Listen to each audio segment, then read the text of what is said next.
Welcome to the Northwest Sports Fanatics YouTube channel. I am your host, Orion. I got a great show for you here today between the Chicago White Sox and the Seattle Mariners. First pitch is going to be here in roughly 5 minutes, so let's cue up the music, take a look at the thumb, and let's get into the starting lineups. Happy Wednesday, everyone.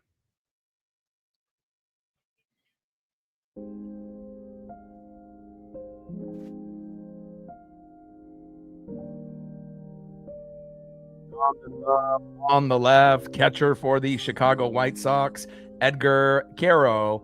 And on the right, getting a chance to lead off for the very first time in his career, it is second baseman Cole Clutch Young. And now let's get into the starting lineups here first for the visiting Chicago White Sox. Leading off for the White Sox in left field, Sam Antonacci. Batting second, playing first base, Munetaka Murakami. Batting third, DHing today for Chicago, Andrew Benintendi. Batting cleanup, batting fourth, third baseman, Colson Montgomery. Batting fifth, playing second base, Chase Mydroth. Batting sixth, playing right field, the former Seattle Mariner, Jared Kelenic. Batting seventh, playing center field, Tristan Peters. Batting eighth, catching today for Chicago, Drew Romo. And batting ninth, playing shortstop, Luis Angel Acuna. And on the mound for the White Sox with a 2-3 record, an ERA of 4.10, it is Sean Burke. And now let's get into the starting lineups for your Seattle Mariners. Leading off for the Mariners for the very first time in his career, it is Cole Clutch Young. Batting second, playing center field, it's J-Rod Julio Rodriguez. Batting third, playing first base, it's Nails, Josh Naylor. Batting cleanup, batting fourth, left fielder, Randy Arozarena. Batting fifth, playing right field, Luke Raley. Batting sixth, DHing for Seattle, the Italian stallion, Dominic Canzone. Batting seventh, playing third base, Patrick Wisdom. Batting eighth, playing shortstop for Seattle, Colt Emerson. And batting ninth, catching today for the Mariners, Johnny Pereda. And on the mound for Seattle, one of our aces, 3-2 record, ERA of 3.02. Let's get some run support for our pitchers today. It is Emerson Hancock. Tridents up. Let's go Ems. Definitely a disappointing loss last night. And scoring only one run in 2 out of the last 3 games is not going to cut it. And again, we ended up winning game 1, 6-1, which was great, but ended up dropping the game last night when we had a 1-0 lead late in the matchup and lost 2-1. And again, it's not all on Dan Wilson. It's not all on, Luis Castillo as well as Andres Munoz. They're a part of that equation of the loss, but also the hitters. You can't just have one hit and think that you're going to be able to win the game unless that one hit ends up being like a 3-run jack or a grand salami. Then you might be able to win that way. But if it ends up just being a regular, single, tough to be able to get a win that way, even though Patrick Wisdom did get the, obviously, fielder's choice to get Julio in from third. But again, we, got something going early in that first inning, but weren't really able to capitalize after. And a little injury update, J.P. Crawford was supposed to start today, but ended up having sore triceps in warm-ups, throwing the ball around. So he got scratched, and they put Cole Young as a leadoff hitter, which we actually recommended on the channel, obviously a few days back. So glad that they, definitely were listening and, put him in a position to possibly succeed even more.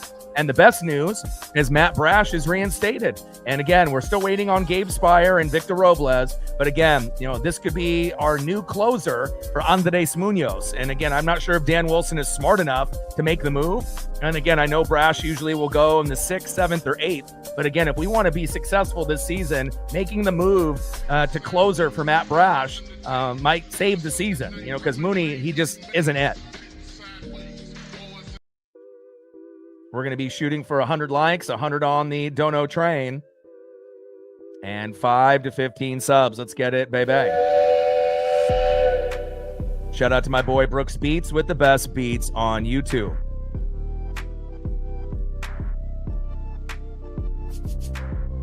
All right, here we go. Just about ready to get started. Emerson Hancock on the mound, and starting it off for Chicago, left fielder Sam Antonacci. Batting second, Munetaka Murakami. And batting third, Andrew Benintendi.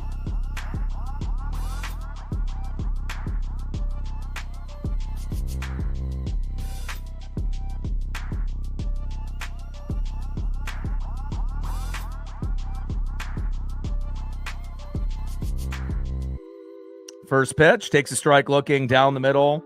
Four-seam fastball, 94 miles an hour, 0-1 count.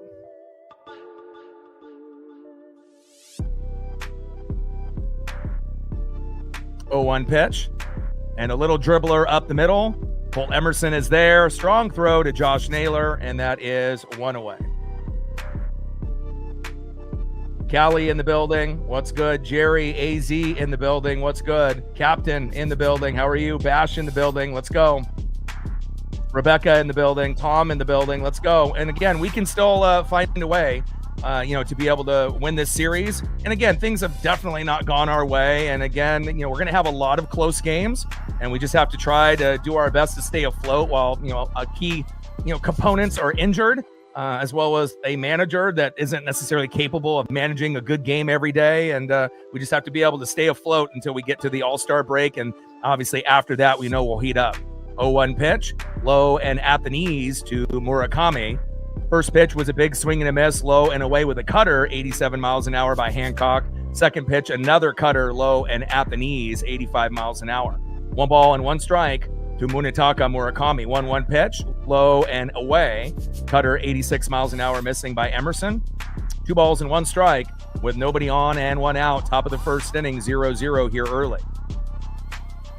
2-1 pitch, big swing and a miss, low and away. 2 balls and 2 strikes to Munetaka Murakami. 2-2 pitch and a little dribbler. Routine play to first. Josh Naylor is there. And that is 2 away.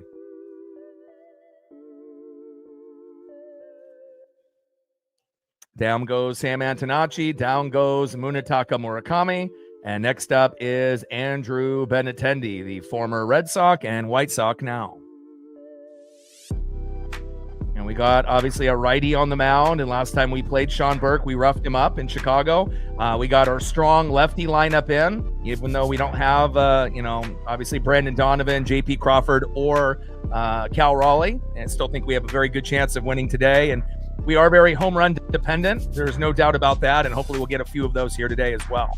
First pitch into Benintendi is in there for a strike. 0-1 count. Four-seam fastball, 95 miles an hour by Hancock. High and away, but in the zone.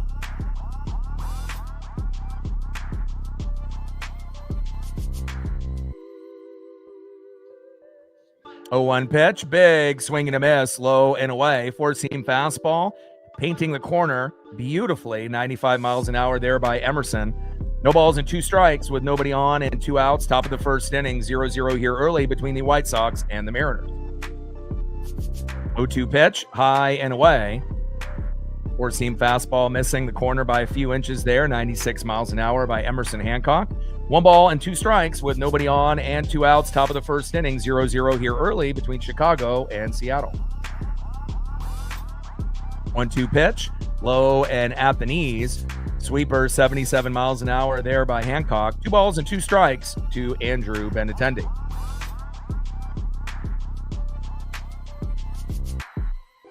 2-2 pitch.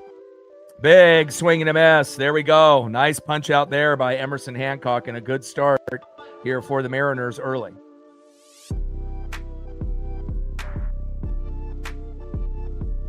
Nice job there by Emerson. And now let's go to the bottom of the first inning and see who's up next here for Seattle.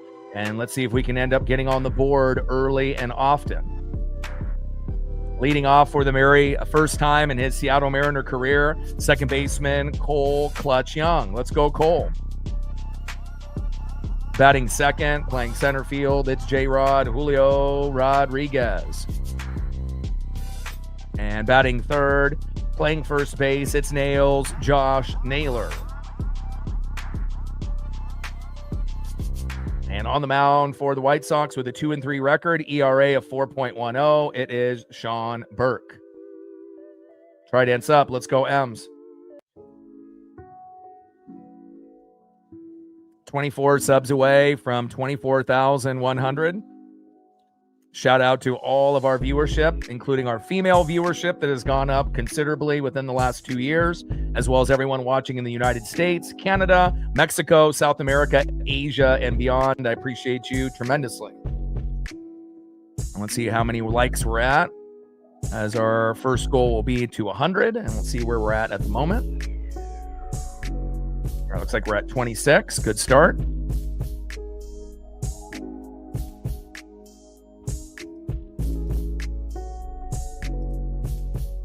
All right, we're at 26 likes, 74 to 100. And let's see if we can end up getting some runs on the board early. All right, Sean Burke on the mound and starting it off for the Mariners. Leading off for the very first time, Cole Clutch Young. And again, this could be, an opportunity for Cole, when there are injuries. I mean, obviously, Brandon Donovan and J.P. Crawford are going to be the main guys that will typically lead off. But we've seen, Julio lead off, Randy lead off. But I usually like those guys a little bit deeper in the lineup. But let's see if Cole can find a way to kind of get us going, and again, it's really crucial to have a good leadoff hitter. It sets the tone at the very beginning of the game. And if you notice in games where the Mariners end up getting a hit with their leadoff hitter, whether it's a single, double, triple, or home run, we usually win. It sets the tone, and when we don't, sometimes it ends up taking a while to get going. So hopefully Cole will be able to get a base knock within his first 2 at-bats to kind of set the tone for us. 0-1 pitch, fouled off, out of play. Back-to-back four-seam fastballs there by Burke, and back-to-back balls going out of play for Cole Young. 0-2 pitch to Cole, high and away. Good eye by Young. 1 ball and 2 strikes from Burke to Young.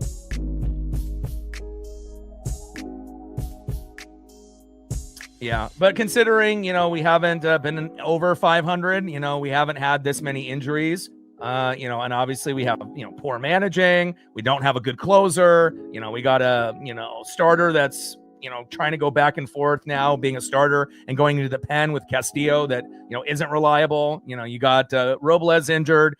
We just got Brash back today. Spire is still out. Donnie's out. Cal is out, and again, we're still, one of the top, 3 teams based on the stat nerds and the websites to still, make the playoffs and still be a good team. And, obviously right now the Rays and the Yankees are at the top, but they still have Seattle as the 3rd best team, even with the record that we have. So that really shows, how good they think what we really are. And we know that, we have the talent to do it, as Cole forces the walk after being in an 0-2 count. And you get four-seam fastball, slider, four-seam fastball. And this is what I'm talking about. Getting on base, whether it be a hit, a walk, or getting hit by a pitch. Nice patience for Cole Young. Most hitters that go into an 0-2 count cannot force 4 straight balls and get on, with a walk in that situation. Great job, Cole. Let's see if Julio can get on as well. First pitch from Burke to Julio. Knuckle curve, 77 miles an hour, right down the middle. 0-1 count. Shout out to my boy Brooks Beats with the best beats on YouTube. 0-1 pitch. Popped up. And that's in shallow right field for Jared Kelenic. And that is 1 away.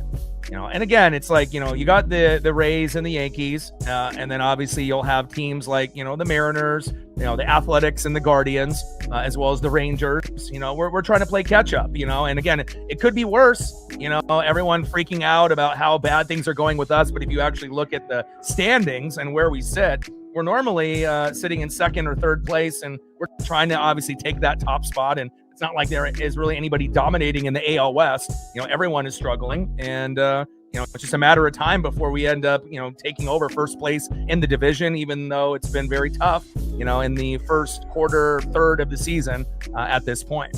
First pitch for Josh Naylor is fouled out of play, 0-1 count. Compared to the National League that typically has had about 7 or 8 teams out of 15 above 500. Usually it's only 2 or 3 out of 15 in the American League. And Cole Young gets thrown out by a mile. And I get it. We want to be aggressive. It was hard enough to be able to get anybody on base, but not a very good jump here by Cole. And again, great throw, great tag, and Cole Young getting thrown out. And tough. If you're going to end up being aggressive, you just got to hope that we can steal that bag and not get thrown out. And, there's just a number of things that haven't really gone our way. We were really good in 1-run games last year, not very good this year. We haven't been able to, move guys over. We haven't been playing small ball. We haven't been bunting. We're not really great at stealing bases. Guys are falling asleep at first and getting thrown out or in between the base paths. There's just a number of things that have gone sideways and wrong. But with all that being said, we're still one of the better teams in the American League, even though we're 4 games below 500. We just have to be able to get healthy and hope that we can get rolling, slightly before the All-Star break and after the All-Star break, which I believe we will. 2-2 pitch to Naylor. And that is strike 3 looking. Down goes Naylor. And let's see if Naylor is challenging or not. All right. They were already walking off the field, but Naylor is going to challenge. And it is strike 3. Naylor loses the challenge. And that is the end of the first inning. Dark Passenger in the building. What's good? Daniel in the building. What's good? And again, it's not like, we're pushing it to the side and we're not concerned. But again, it could be a lot worse. I mean, look, if you look at the standings, we could be like, the Blue Jays, who are in a much deeper hole than us, the Astros, and a few other teams in the American League that are doing even worse than us. It's hard to think of teams doing worse than us, but, with the talent that we have, you would think that we would be, maybe our record would be flipped. It would be 27-23, and we would have a winning record at home. I think that's probably what a lot of fans were thinking, or even maybe having a few more wins than that. But, maybe being 2 to 4 games above 500. But again, when you don't have a good closer in Andres Munoz, hopefully they move Matt Brash there. Castillo's been garbage. Thankfully, Bryce Miller has been good. We've had injuries to Cal and Donnie, now JP, and no Matt Brash until today, and no Gabe Spire. We've had a lot of AAA players that we've had to put in the bullpen, and it hasn't really been a lot of success.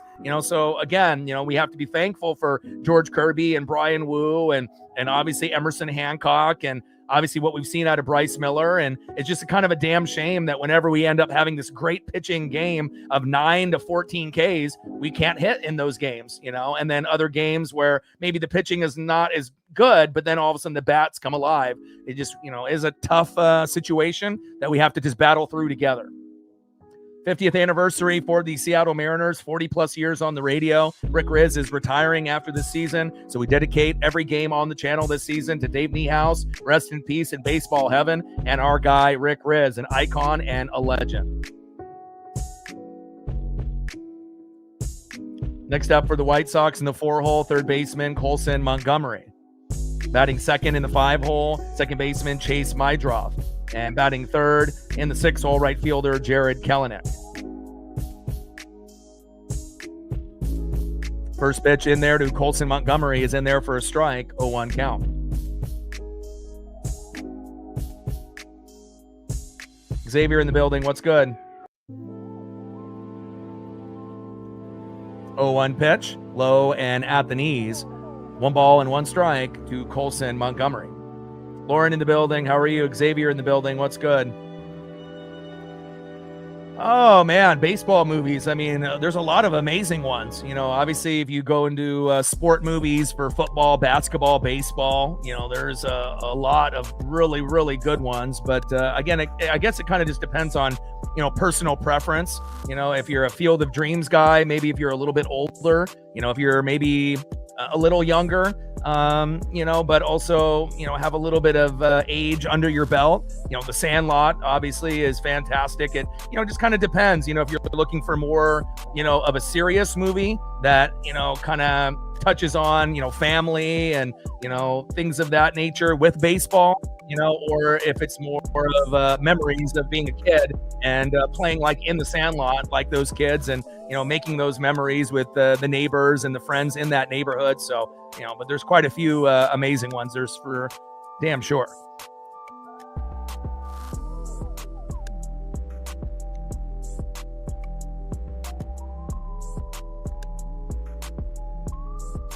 Runner is at first. Next up is Chase Mydroff. First pitch is high and inside, 1-0 count.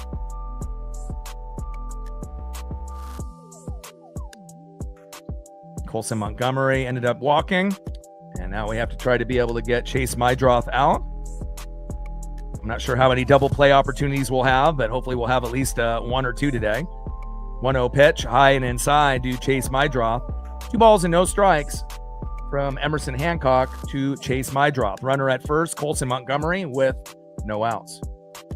Emerson Hancock, 3-2 record with an ERA of 3.02. Really hasn't got a lot of run support, in his good outings, but hopefully that'll change here today. 2-0 pitch, high and inside. Come on, Emerson. 3 balls and no strikes to Chase Mydroff.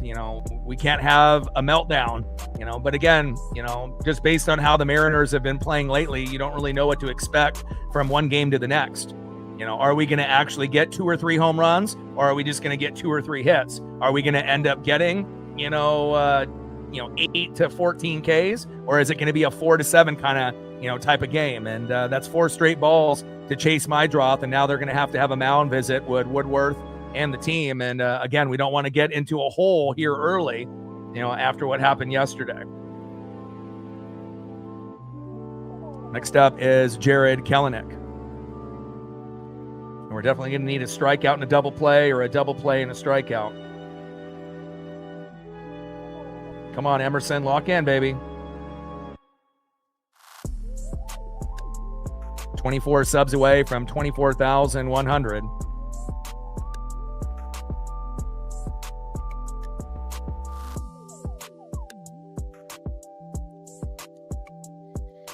Ben in the building, what's good?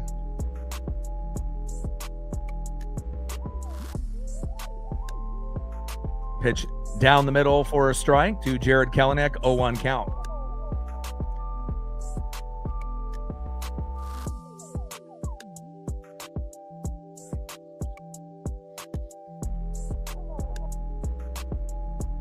Oh, 1 pitch, high and away. 1 ball and 1 strike from Hancock to Kelenic. Well, to be fair, Dane, we've had a lot of things go sideways, regardless on when you tune in, whether it be at the beginning, the middle, or at the end of the game for any game this season. So, we're going to have, our peaks and valleys, but we definitely have had more negative things than positive things this year. There's no doubt about that. Wild pitch that goes back to the backstop, and now runners advance to second and third. And this is the last thing that we need is, one of our more trustworthy pitchers to have a meltdown here early. And, not ideal. Again, it's like, we already have a problem hitting the ball. The last thing now is we need a problem hitting the ball, and now pitching going sideways. We can't really trust our bullpen. We can't trust our closer in Mooney. And again, if Dan Wilson has a brain, he would move Brash, when he's ready, to be the new closer. Because again, if we stick with Mooney for the whole year, we might not make the playoffs. We might not even get the wild card. It could end up being the Athletics and the Rangers that make the playoffs, and then we'll be that third team on the outside looking in. And again, I want to try to get in. We have enough talent, even though we've had a lot of injuries and other things going sideways. 2-1 pitch, big swing and a miss, and just gets a little piece. Looks like a little foul tip. At the very last moment there, four-seam fastball, 96 miles an hour, 2 balls and 2 strikes to Jared Kelenic. But again, if they do move Brash to our new closer, that could really save the season. They're already putting Mooney in the pen, but now you have to realize how long you pitch him. And instead of pitching him 3 innings, it should be just a half inning, maybe 2 at the very most, like a regular guy in the, in the bullpen. Not having him pitch 3 or 4. with this split opportunity with Miller. So, sometimes you just have to understand Father Time is undefeated. When you're playing well, that's great. But again, at some point, you start to slow down and you got to be able to adjust if you get that demotion. 3-2 pitch and a hard hit ball towards left field and foul. And we have to limit the damage here with runners at second and third with no outs. You have to assume they're going to score more than likely at least a run, maybe two. But if we can find a way to get a little lucky, with a strikeout and a double play or something of that nature, it would be great for us to still be at 0 as we go to the bottom of the second. But chances of that happening don't look very good. And then another walk here to Jared Kelenic. Come on, Emerson. After having one of the poorest performances, hitting-wise, the last thing that we need is a fucking meltdown by one of our guys. And now we got bases loaded with no outs. I mean, this is, kind of reminding me of like a Luis Castillo meltdown. And, again, we don't want Hancock, to get on the Gilbert Castillo level. We want Hancock to be where Miller and Kirby and Wu are. We want to try to have 4 out of 5 starters that are trustworthy, not 3, and hopefully we'll be able to find a way here, but not good so far here for Emerson Hancock. First pitch, big swing and a miss with the changeup, 89 miles an hour, 0-1 count. 0-1 pitch, low and away, 1 ball and 1 strike from Hancock to Peters. Trident's up. Let's go, Ems. 1-1 pitch, popped up, and that ends up going into foul territory, hitting the netting. 1 ball and 2 strikes from Hancock to Peters.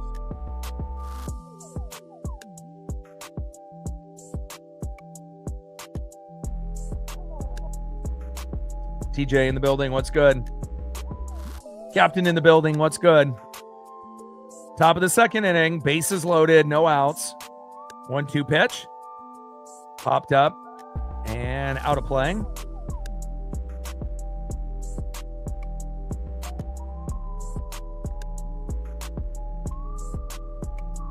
Come on, Emerson. All day in the building, what's good?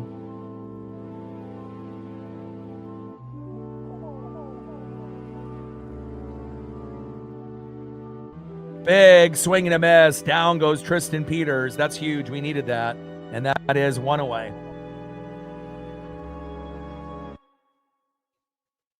Down goes Peters.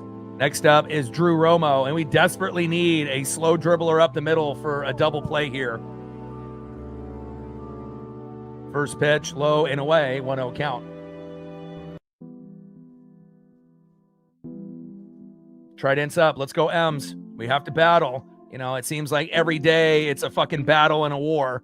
And sometimes we're battling ourselves. The war is not necessarily just against the other team, but, sometimes it's against Dan Wilson and his decision-making. Sometimes it's against the hitters not being able to hit. Sometimes it's the pitchers like Hancock right now having a meltdown, as well as our bullpen and our closer. It's just, it would be nice to be able to have more things going our way, but again, it could be worse. We could be in last place in the AL West. We could be like the Blue Jays or the Astros, and even with the record that we have, 23-27, the quote-unquote stat nerds and experts in Vegas, they still think that we're the top 3 team in the American League, even with this record. They only have the Rays and the Yankees that have an above 500 record above us, and then we're right next to the Guardians and the A's and the Rangers. So, those other 4 teams are trying to play catch up, and obviously things have not gone our way. There's no doubt about that, but we just have to be as positive as possible and hope things, get better as we get some of our healthy bodies back on the field. 2-1 pitch inside to Drew Romo. 3 balls and 1 strike to Hancock to Romo. And again, we haven't really seen this wild, bad version of Hancock in quite some time. He really has surprised a lot of us, going from, giving up about 5 runs a game, previously to this version of him. Double play. Throw to first. Got him. There we go. Cole Young to Colt Emerson to Josh Naylor. And look at that. That might have saved the game. Because let's be real. If that doesn't happen and we don't get that big double play with Cole Young, Colt Emerson, to Josh Naylor. And imagine if, JP is playing. Maybe that ends up not happening. Maybe we only get the fielder's choice, and then it's 1-0. Next batter comes up. They get a home run, and then all of a sudden we're looking at the scoreboard 3-0, 4-0, 5-0. So, again, JP Crawford ended up having some tightness, and, the arm and whatnot in warm-ups. And, again, maybe it's a blessing in disguise with that sore triceps. Defensively, I trust Colt Emerson more, and as well as a hitter, even though JP has won us some games with home runs and RBIs. But way to go defense. Again, in that type of situation for the Mariners this season, 9 times out of 10, right? The other team scores 1 to 4 runs right there, and then we're looking up at the scoreboard thinking, holy hell, how are we going to come back? And great job there by Cole Young, Colt Emerson, and Josh Naylor getting the double play after the strikeout, having bases loaded, saving Emerson Hancock, at least at the moment. Let's go. Tridents up. One of the first times all year that we've been able to get ourselves out of a jam with bases loaded and no outs. Gained another sub since the last commercial break. 23 subs to go to 24,100. Let's see where we're at on the likes.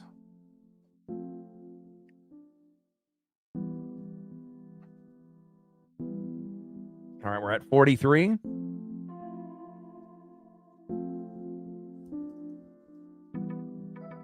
$57 to 100.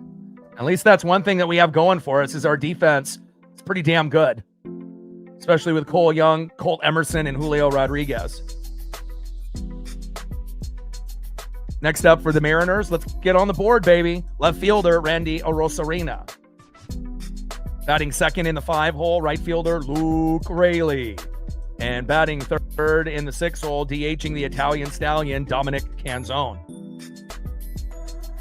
First pitch for Sean Burke with the knuckle curve, low and away to Randy, and that is a 1-0 count. We are very home run dependent, and, hopefully we get 2 or 3 of those here today. 1-0 pitch, another ball to Randy Arozarena, who has quietly been one of the more underrated hitters in 2026, and as well as one of the more underrated hitters in the last 4 years. 2-0 pitch, did that hit Randy? Yes, it did. Grazed him in the shoulder. And again, if you remember, when Sean Burke was on the mound in Chicago, we roughed him up. So again, we just have to try to slowly but surely, find a way, to be aggressive, but not overly aggressive like Cole Young was as he got hit in the elbow there, Randy Arozarena. And if Randy tries to steal, hopefully he can get in, safely to second base, because the last thing that we need is for guys to get hit or guys to get walked and they get thrown out every time when we're trying to get a runner in scoring position. We have a hard enough time to get runs, let alone hits, that we need to take advantage as best as we can. Next up is Luke Raley.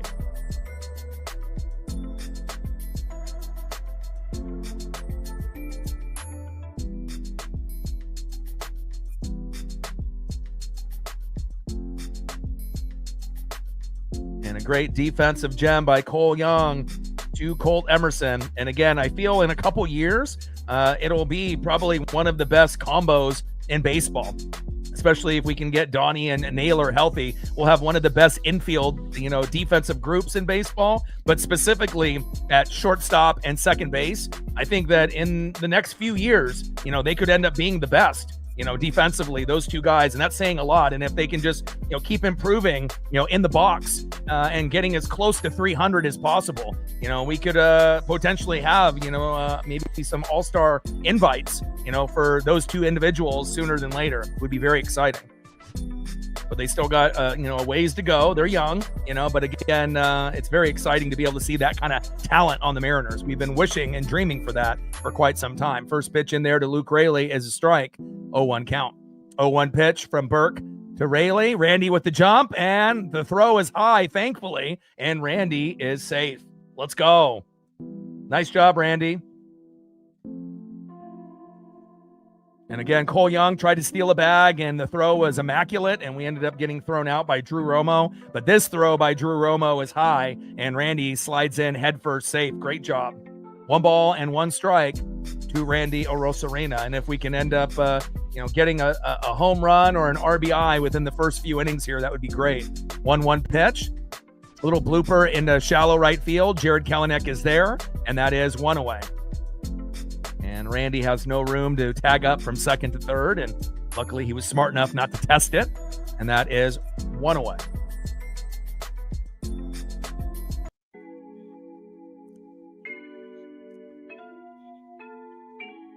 Next up is the Italian stallion, Dominic Canzone. Let's go, Dom.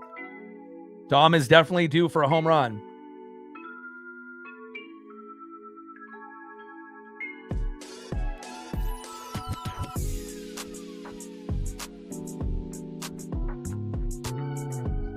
First pitch to Dominic Canzone, low and at the knees, 1-0 count.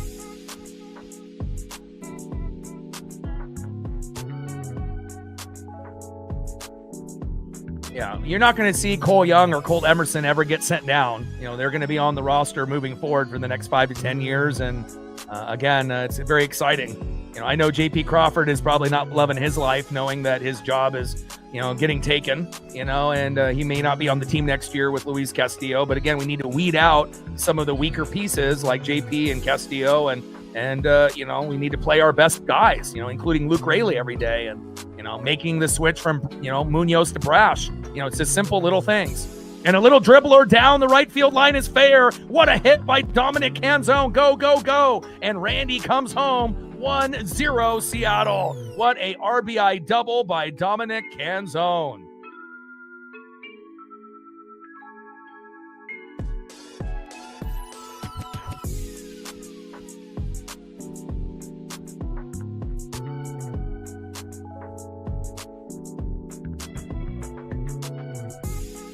You know, after having bases loaded and no outs, thinking, oh my God, we're going to be down, you know, 2, 3, 4, 5-0, you know, and luckily Hancock finally ended up getting a strikeout after having bases loaded. And then we get the double play. You ask for the double play, you get the double play, and huge. And just like that, after we should be down by multiple runs, we end up taking advantage early on Burke with a 1-0 lead. Great job by Randy. Great job by Dom.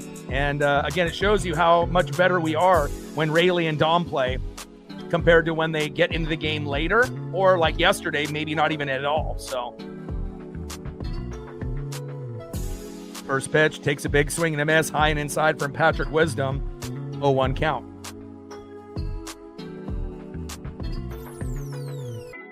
Let's go, Pat. On deck will be Colt Emerson. 0-1 pitch, big swing and a miss with that knuckle curve, low and away. No balls and 2 strikes from Burke to Wisdom. And essentially, you know, they're giving Wisdom a chance, you know, since we already gave Leo a bunch of chances. And again, Leo's a AAA player, you know, definitely, you know, worked his way up, you know, into the big leagues, being in the farm for 10 years, but, you know, just not a good hitter. Pretty good defender, you know, at third, you know, or second or short, but just can't really hit, you know, and, you know, it's just sometimes you got to be able to weed out, like I said, some of those weaker pieces and try to give other guys a chance to see what they can do for us. 0-2 pitch, low and away, knuckle curve missing, 82 miles an hour, 1 ball and 2 strikes from Burke to Wisdom. Trident's up, let's go M's.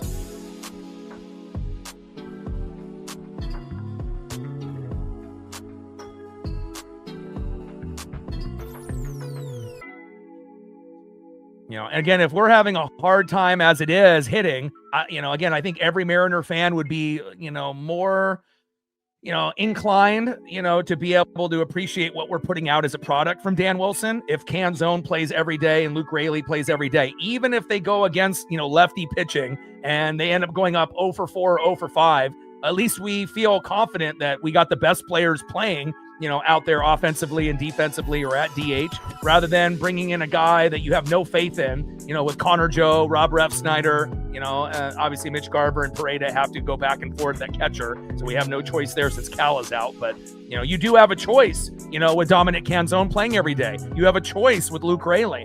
And, you know, sometimes you can't make everyone happy. You have to, you know, not be a friend. You have to fucking be a manager, as that one goes into foul territory. And thankfully, Munetaka Murakami misjudges that ball close to the netting. And then we get another chance here out of Patrick Wisdom. But I think that, Yeah, I mean, there are going to be times where Connor Joe and Rob Refsnyder potentially could, go 2 for 2 or, 2 for 4 in a game if they play the whole game, but again, I don't think any of us really have a whole lot of faith, in guys like Leo or Garver or Pareda, and especially with Connor Joe and Rob Refsnyder. I know they mean well, and again, we just need better quality, backup righty bats, and those guys are just fucking not good enough. To me, they're AAA players. Or there are guys that, only play, if there's injuries. And again, if, we do have injuries, but they're just not good enough to be on our team, in my opinion. It's like, you want to have guys that you can, lean on. And, hopefully when Victor Robles comes back, that'll take away one of those guys, and we can get a little bit more Victor Robles and, he can run the bags, play some defense. And obviously was a pretty good hitter before the injury. And after the injury, running into the wall in San Francisco and missing almost the whole year, going into the wall and the netting definitely derailed a little bit of the momentum. But I would rather have Victor Robles play even than, Rob Refsnyder or Connor Joe, And again, I know Refsnyder and Joe have done some minimal things, but it's all about consistency in baseball, right? And again, doing good once out of every 10 or 12 games ain't going to fucking cut it. 2-2 pitch, big swing and a miss.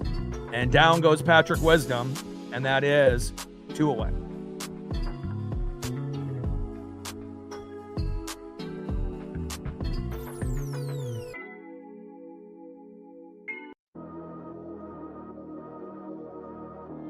All right, let's see if we can get Colt Emerson going. And again, I know him and Cole are going to be big fan favorites. We got a great young core with those two, with Julio, as well as Cal Raleigh. And let's see if we can get some magic here out of Colt Emerson. First pitch, takes a strike looking low and away. 0-1 count.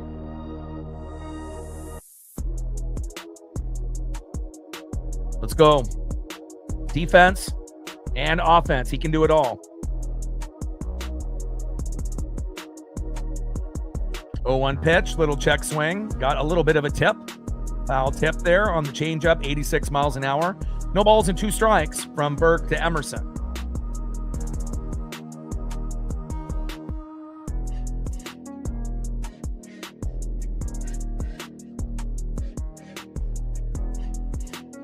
Oh-2 pitch, high and away.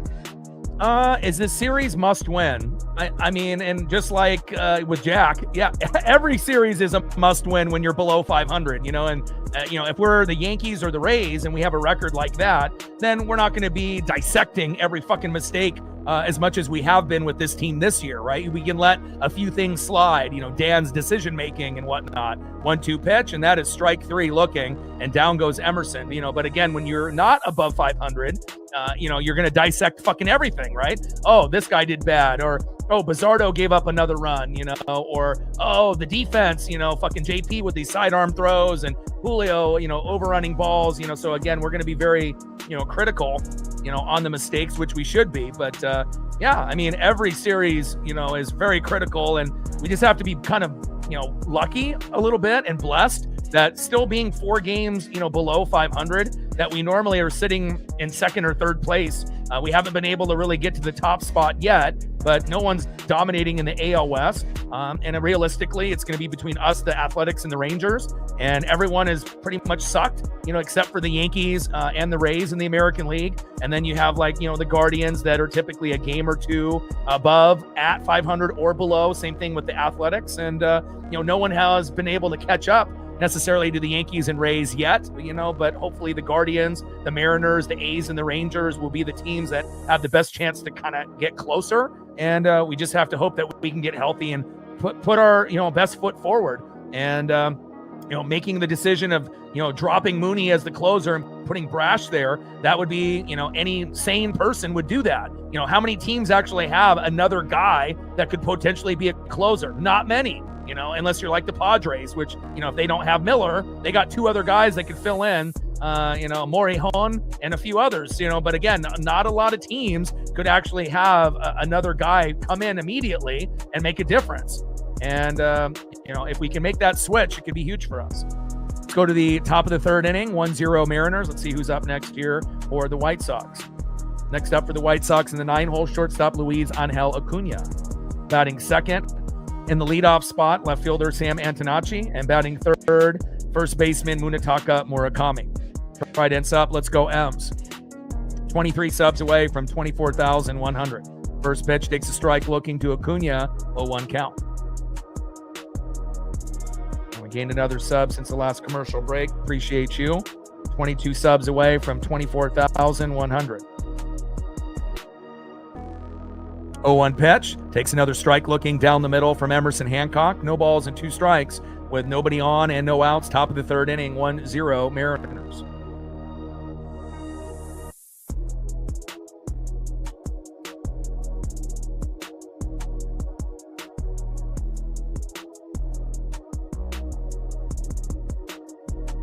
(0-2 pitch, low and away with a sweeper, 76 miles an hour. 1 ball and 2 strikes with nobody on and no outs, 1-0 Seattle. Plus you have to realize, with not having Cal Raleigh, in the lineup, yeah, he was having a big slump and obviously nowhere near his career high numbers from last season, but just having his presence, behind the plate, and calling a certain type of game, he's much better at that than Mitch Garver and Johnny Paredes. So, we have to just try to do our best, with the pitching staff that we have. Because, again, you got backup catchers that are second and third string that are trying to, manage the game for our, starting pitchers in our bullpen. Sometimes they'll do well, but other times they won't. Nice job there by Emerson Hancock, and that is 1 away.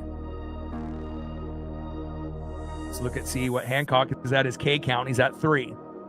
3 walks and 3 Ks, so obviously that kind of cancels it out, but hopefully we can get those K numbers up and he'll finish with 4 to 7 before the game is over. First pitch is low and away, 1-0 count. 1-0 pitch, fouled off, out of play there by Sam Antonacci. 1 ball and 1 strike with nobody on and 1 out, top of the third inning, 1-0 Seattle. And again, we have to be very blessed with bases loaded and no outs. That Hancock, had that great double play with Cole Young, Colt Emerson, and Naylor, and got a strikeout after he had bases loaded to get finally that first out. And again, if that doesn't happen, that double play, realistically, we don't even get that 1 run, obviously in the next half inning, and maybe we're down 3-4-0 right now. So, huge considering on how the game went yesterday. Little dribbler up the middle, and that ends up going in between Wisdom and Emerson, and a nice base knock there by Sam Antonacci. Let him know all day. We need to make up for yesterday. Next up is first baseman Munetaka Murakami.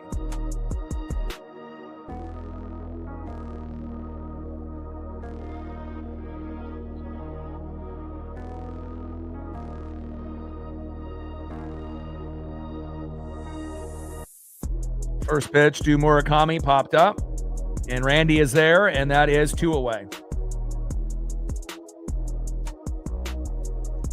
All right, we're at 58 likes, 42 more to get to 100. And Murakami flies out to left. Good thing Randy is there, and it was a pop-up, and that is 1 away. And 1 away turns into 2 away.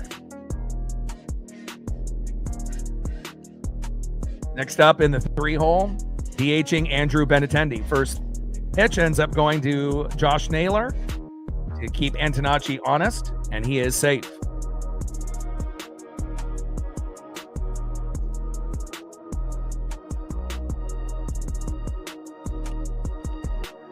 Yeah, we're gonna definitely have our fair share of heartbreaking games, and obviously it was a number of things. Dan Wilson's managing.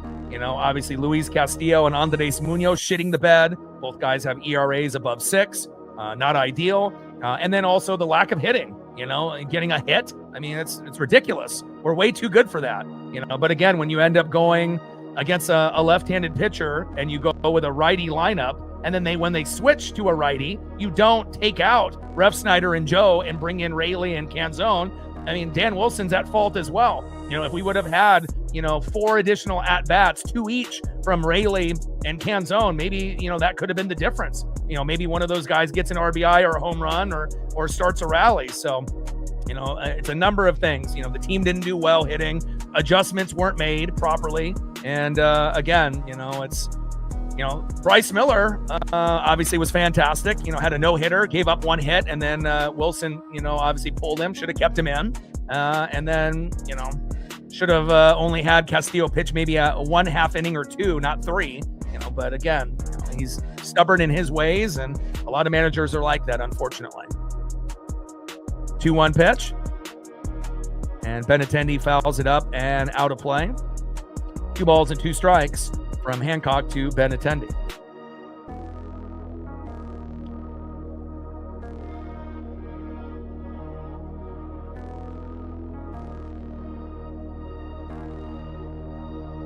Two-two pitch, popped up and out of play. Count still remains 2 balls and 2 strikes to Andrew Benintendi.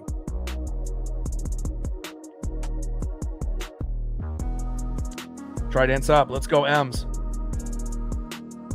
Yeah, but we're going to break some hearts, of other teams. There's no doubt about that. But, yeah, yesterday's loss was one of the worst, especially on how good Miller was. Runner's trying to advance. Wild throw by Johnny Pareda, and the runner does not advance even further. Kind of a bad trend for Mariner catchers, going wide right and throwing wild.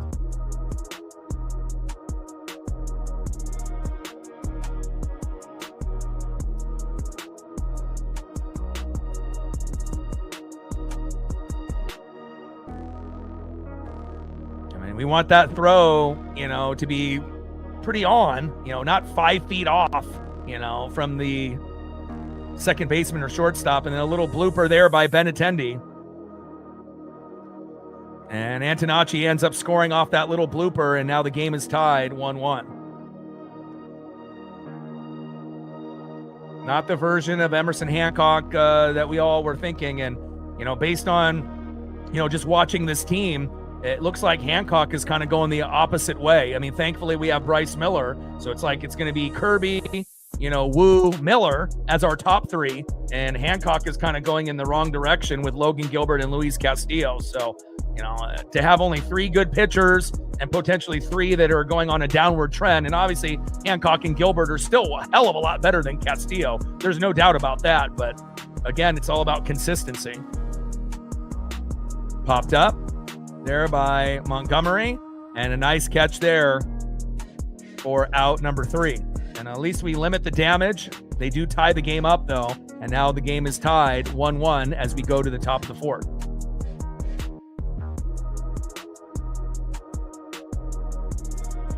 Trident's up. Let's go, M's.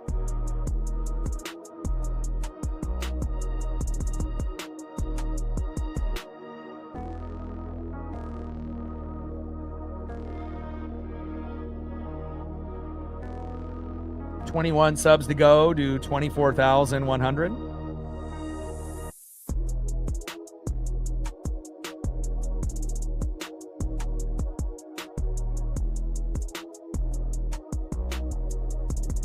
Gained another sub since the last commercial break. Appreciate you. 21 subs to go to 24,100. We're still looking for our first dono on our dono train. And let's see how close we are to 100 on the likes here so far in this early afternoon broadcast. We're at 64.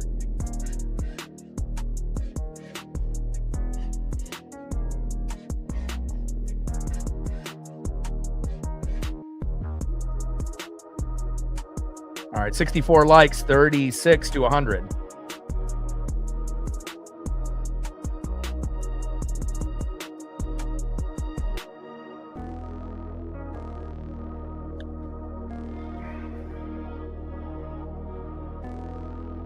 Next up for the Mariners in the 9-hole, catcher Johnny Pareda. Batting second, leadoff hitter for the first time in his career, second baseman Cole Clutch Young. And batting third, the best center fielder in the game in the 2-hole, center fielder Julio Rodriguez.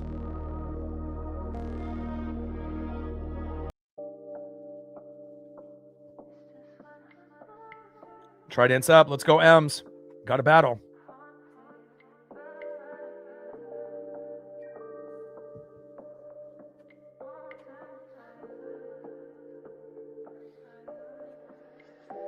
First pitch to Pareda from Burke. Takes a strike, looking low and away. 0-1 count.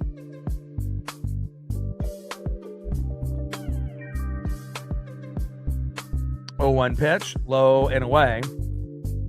1 ball and 1 strike to Johnny Pareda.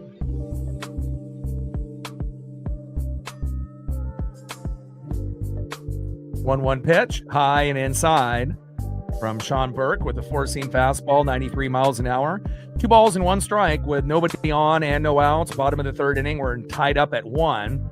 And again, we ended up having a very low-scoring affair, yesterday with both teams with 1 hit until the very end of the game. And hopefully we'll be able to get a few more RBIs and home runs. Canzone doubled to right. Rosarina scored, making it 1-0 in the second. And then Benintendi singled to center. Antonacci ended up scoring moments ago, making it 1-1. 2-2 pitch. High and inside with a 4-seam fastball, 93 miles an hour there by Sean Burke. Count now is full. 3 balls and 2 strikes to Johnny Pareda. Hawks in the building. What's good? Hancock doesn't look good today. We're very blessed that the game is 1-1 right now because we could easily be down 2-1, 3-1, 4-1, 5-1. We had bases loaded with no outs, and then finally he got a strikeout, and we got a beautiful double play with Cole Young, Colt Emerson, and Naylor. And again, now the game is, seems like it's, settled down slightly, but again, we just have to hope that the bats can come alive. And Pareda pops up and pops out, and that is 1 away.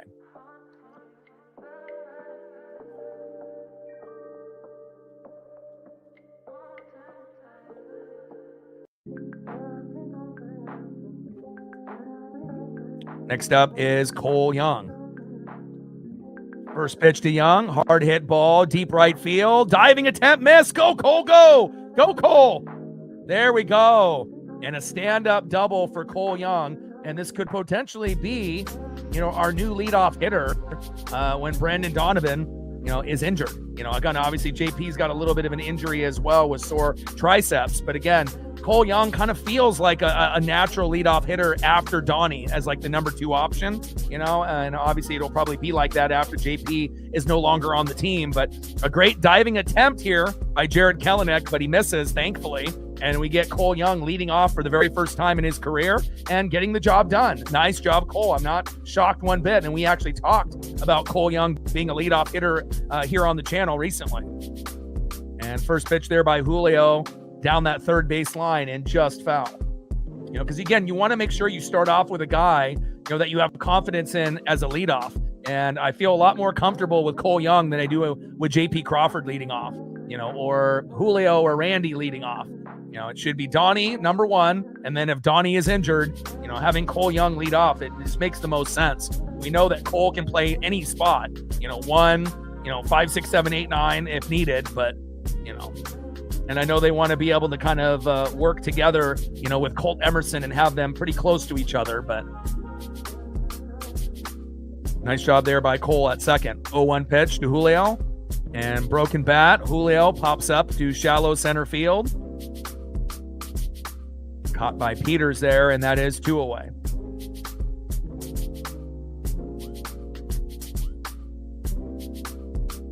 A lot of broken bats in this game so far. Next up in the 3-hole, first baseman, it's Nails, Josh Naylor. Let's go, Josh. We could really use a home run or an RBI to make it 2-1 Seattle. Trident's up. Let's go, M's. Shout out to my boy Brooks Beats with the best beats on YouTube.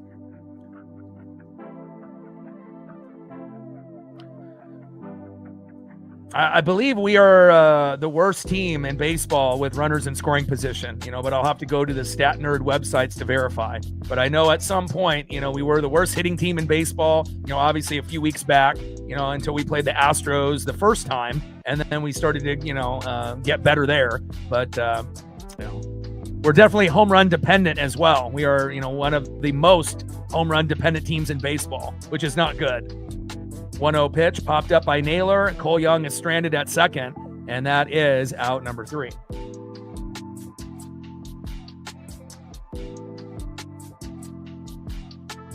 But again, it's always, one thing or another with this team. But I feel like with this season, Instead of dealing with 1 or 2 problems, we're dealing with like fucking 10. And I don't think we've ever had to deal with so many fucking issues, to start off a season, especially with the talent that we have.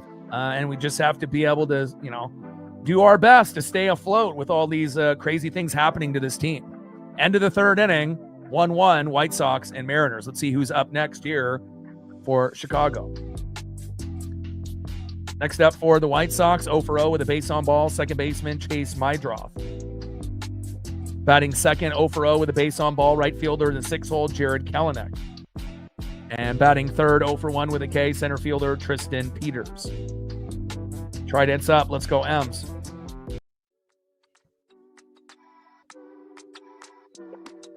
$21 subs away from 24,100. Gained another sub. Appreciate you. 20 subs to go to 24,100. End of the 3rd inning, 1-1, White Sox and Mariners.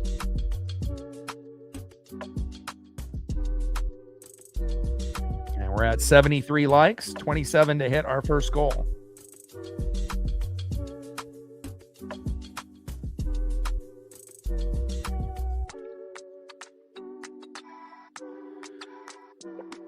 Yeah, and again, everyone is, freaking out with the record and how things are going so badly. But, if you actually look at the American League standings compared to everyone else, everyone is having problems like us, except for really the Yankees and the Rays. So, there's 15 teams in the American League, 15 teams in the National League. They typically have 7, 8, teams that are above 500. And for the American League, it's typically only 2 or 3. So that really shows, that the Guardians and the Mariners and the Rangers and the Athletics, they are the closest, to getting to the Yankees and Rays. But, it may not be until after the All-Star break, where, we start to really start to catch up. But, we just have to hold our breath. And again, our record could be a hell of a lot worse than it is, but again, there are a few things that could help, like Dan Wilson moving Brash as the new closer when he's ready, rather than having Mooney do it the whole year. Because if you have Mooney as the closer the whole year, we probably won't make the playoffs because he's that bad,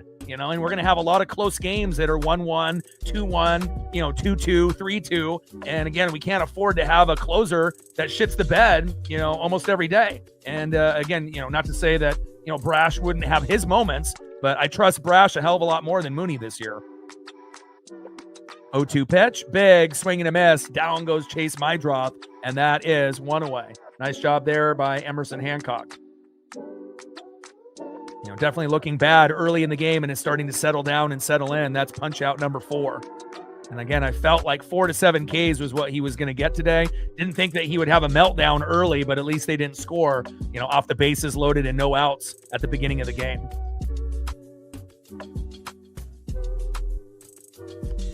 Next up is Jared Kelenic.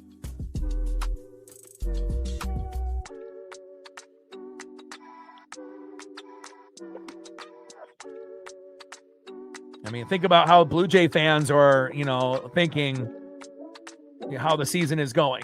They ended up making the World Series and almost won against the Dodgers. And look how bad they're doing this year.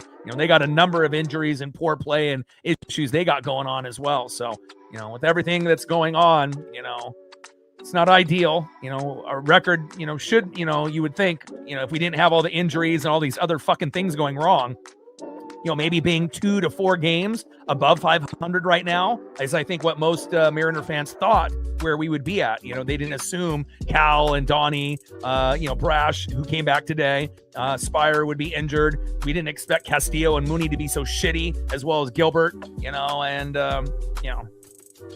we just got to take it one day at a time. That's all we can do as fans. So pitch fouled off there by Jared Kelenic.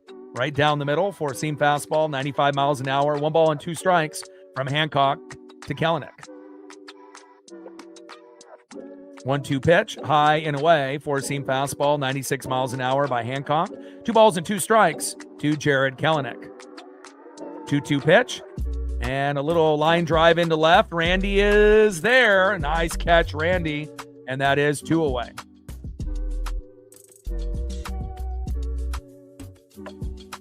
Next up in the 7-hole, center fielder Tristan Peters.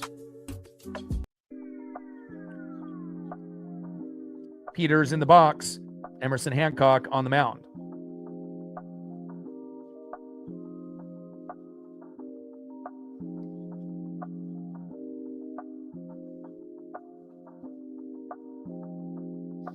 Guardians, White Sox, Twins, Tigers, and Royals. And who knows? Maybe the White Sox will make the playoffs this year. How cool would that be for them? After being a bottom feeder for all those years, but Munetaka Murakami has changed the vibe. Little dribbler up the middle, throw to first, and that is out number 3. Great job there by Colt Emerson. I love having Colt Emerson and Cole Young playing next to each other, because it really just gobbles up anything that's in that particular area. First to second, in between there, next to Naylor, and then obviously, from second base and in between second and third, covering that area for Colt Emerson. And again, a lot of those little dribblers up the middle that JP would have, terrible sidearm throws that would be wild. We don't have to worry about that, with Colt Emerson. He'll do it the right way with a proper throw. And again, a lot more trustworthy, even though these guys are incredibly young. There is no doubt that they, have the talent to be really key components, with other guys that are more popular, with like Julio and Naylor and obviously guys like Cal Raleigh. But we got a young core, and we just have to be able to, have some of these therapy sessions. But again, we are going to have peaks and valleys, and things will get better. We just have to, get through this real tough storm, that we've gone through here in the first 50 games. Next up for the Mariners, as we go to the bottom of the 4th, left fielder Randy Arozarena. Batting second, 0 for 1, right fielder in the 5-hole, Luke Raley. And batting third, 1 for 1 with an RBI, DHing the Italian stallion, Dominic Canzone. Trident's up. Let's go, M's.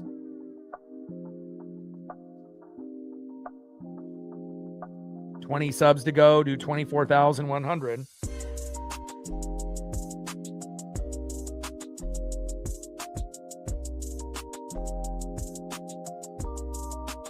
And we're at 79 likes. We're getting closer.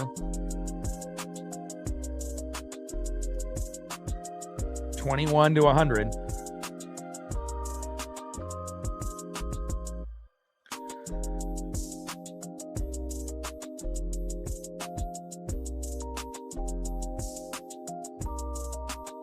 I mean, I don't know the exact number, but it feels like if you had Mooney out there 10 times, he's only done good like twice, out of 10. That's what it feels like, and he's blown like 8 fucking games, and so again, a lot of times when we have the game tied, gives up a run. When we have the lead, ends up being tied and, gives up a run or 2. And then usually we can't come back after that. Just the mental, aspect of, trying to win the game and then you blew it and then having to try to bail your ass out after we worked so hard to get to that point, and, they need to make a change. They need, as long as Matt Brash is healthy, he needs to be the new closer.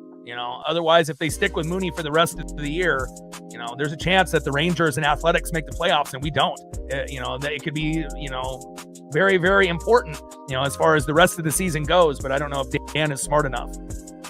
2-2 pitch. Randy pops it up and out of play.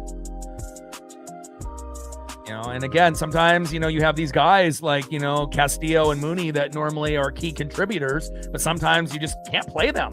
If you play them, they're a liability. And it's like, every once in a while they'll do good, but, more times than not, they fuck up and they do bad and they make us lose. And, again, if we had an above 500 record, it probably wouldn't be as big of a deal. We could kind of let some shit slide. But again, when we can't hit and we have a below 500 record, we got to make changes.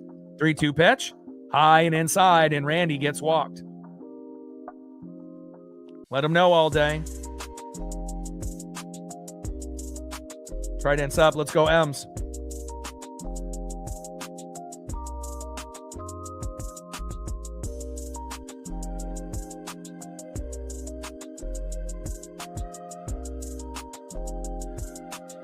Yeah. And again, it's not just Mooney. Sometimes it's Mooney and Ferrer. And sometimes it's a combo of 2 guys, or Castillo and Mooney yesterday. And Randy steals another bag and is safe. We had Cole Young try to do it and got thrown out early in the game. And then obviously Randy has gotten 2 good jumps and great opportunities stealing bags. And again, and White Sox are challenging.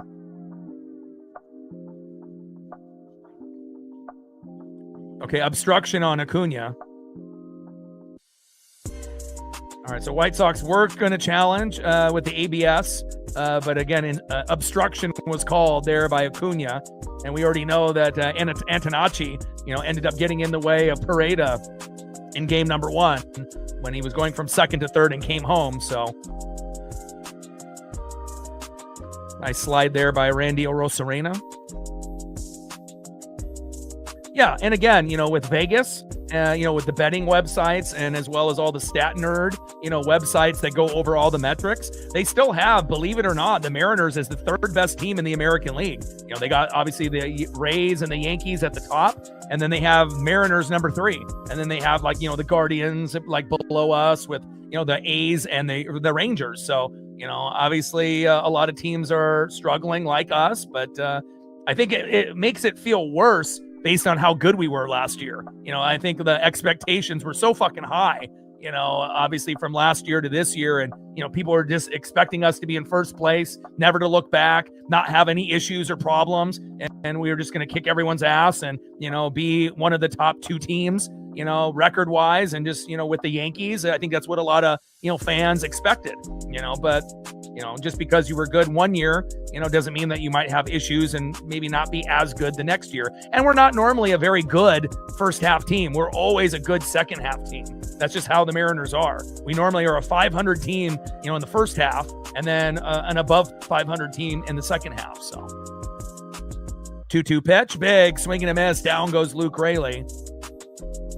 And that is 1 away. But yeah, I still think that we have a very good chance to make the playoffs. But again, adjustments do need to be made. Down goes Luke Railing. Big swing and a miss, and that is 1 away.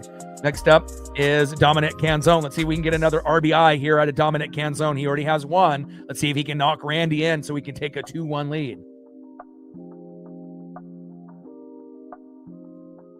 First pitch, high and away with the knuckle curve, 78 miles an hour, 1-0 count.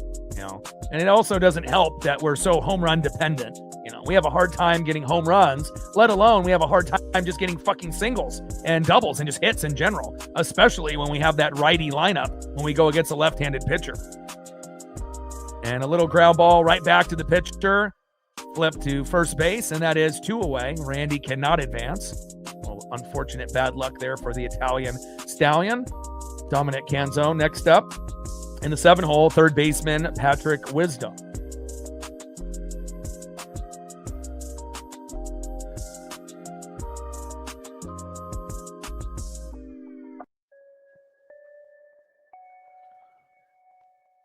We need the Mariner Moose. We need some help.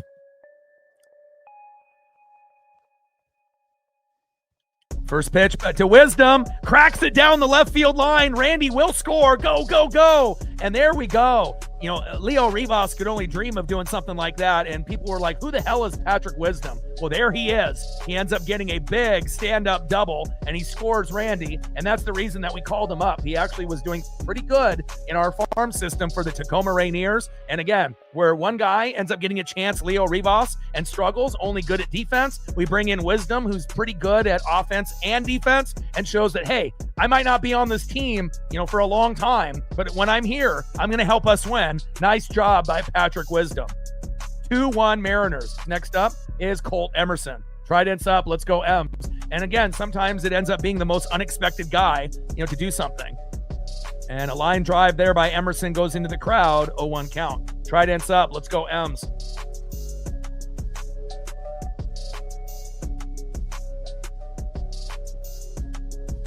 Nice job by Pat.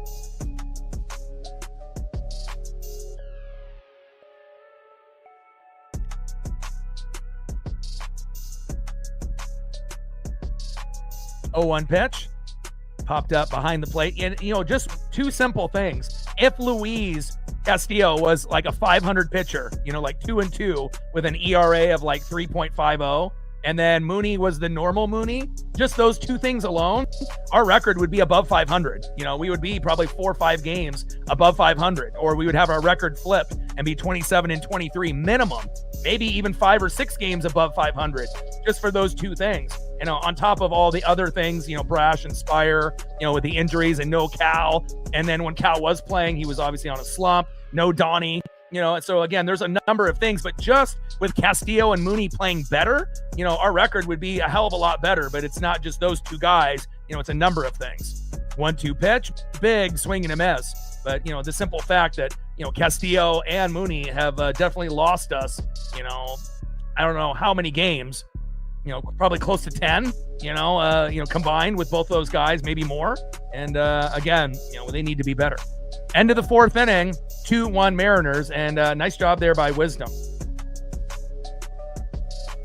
Yeah, the former Cub, and obviously we ended up having him in the farm. And again, I'd rather have Patrick Wisdom than Leo Rivas. We already had the Leo Rivas experiment. He just can't hit. He's a AAA player. He is a pretty good defender, at second, short, and third. But we need guys that can hit and defend, not just do one thing. We need quality two-way players if we can get them. Next up for the White Sox in the top of the 5th, 0-for-1 catcher Drew Romo, no relation to Tony. Batting second, 0-for-1 with a K, shortstop Luis Angel Acuna. And batting third, 1-for-2 with a run, left fielder Sam Antonacci. Tridents up, let's go M's. 20 subs away from 24,100. Gained another sub just moments ago. Thank you so much. 19 subs to go to 24,100. Shout out to our female viewership, as well as people watching in the United States, Canada, Mexico, South America, Asia, and beyond. Shout out to all our new subs that we've acquired since the 2026 MLB season as well. And 84 likes, 16 more to get to 100.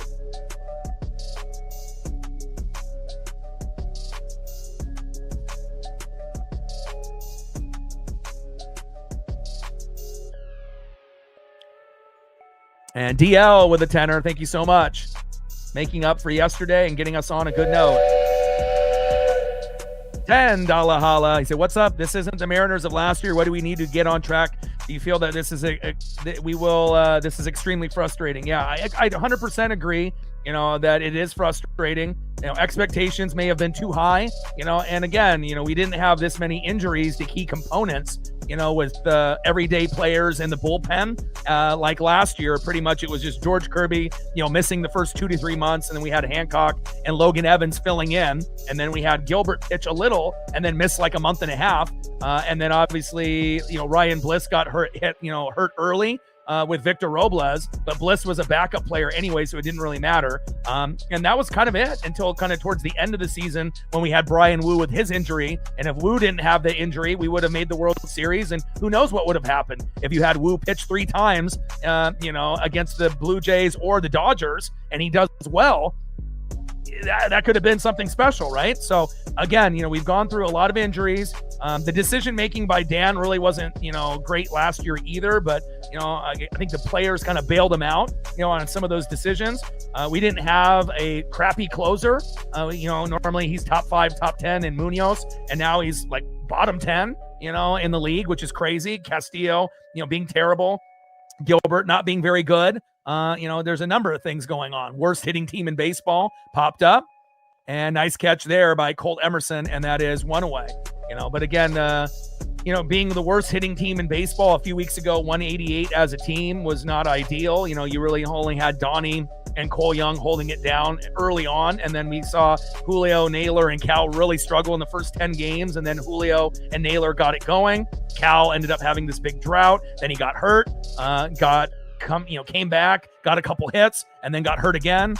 Little blooper here by Acuna, and it dribbles right in front of Julio on a one-hopper, and Acuna there with a nice single into center field. But, again, we've had a lot of things go wrong and a lot of things go sideways. Expectations were probably too high for the fan base considering we were, last 3 teams left with the Dodgers and the Blue Jays. And again, think about how the Blue Jays feel right now. After going to the World Series and almost beating, the Dodgers, they thought, us and the Mariners, we're going to be the best teams besides the Yankees. And, Blue Jay fans are going through it right now, just like us. And, we're in a better position than them, to go on a deep run. It's just, we got to be able to be patient and hope some of these players that have been struggling get better, that our injured players come back. We got Brash back today. And, hopefully the managing will be a little bit better as well, but don't hold your breath. 1-0 pitch, big swing and a miss, low and at the knees, 1 ball and 1 strike to Sam Antonacci.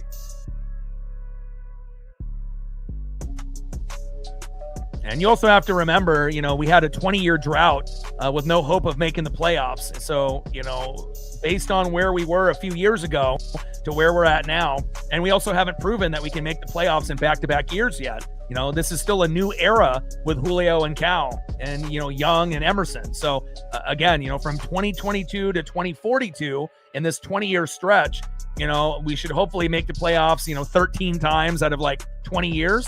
And out of those 13 times that we make it, you have to hope that we can make a World Series or 2.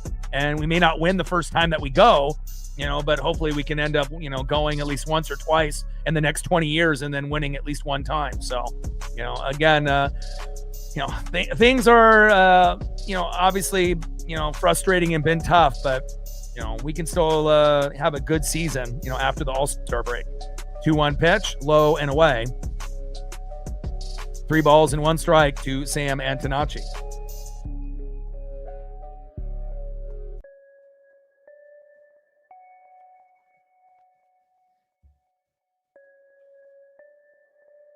Three-one pitch, a little blooper in front of Julio, and another base knock 1 foot in front of Julio. At some point, you got to hope Julio will dive, for one of these balls. But if he dives and misses, then that's going to bring home those runs. So you got to be very careful, on trying to be able to make the big play. But then if you mistime it, that could end up, being very detrimental to the team.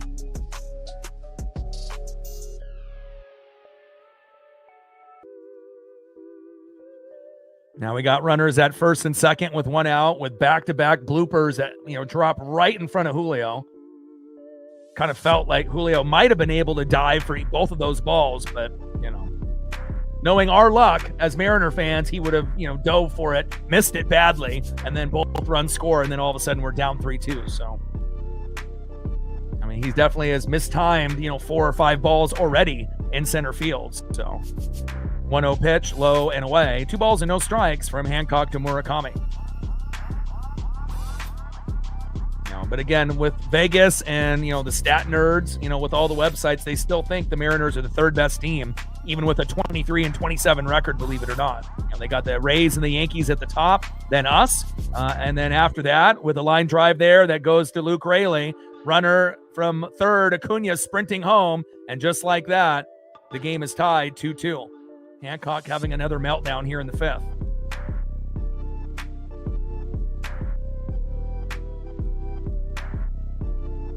Nice base knock there by Murakami.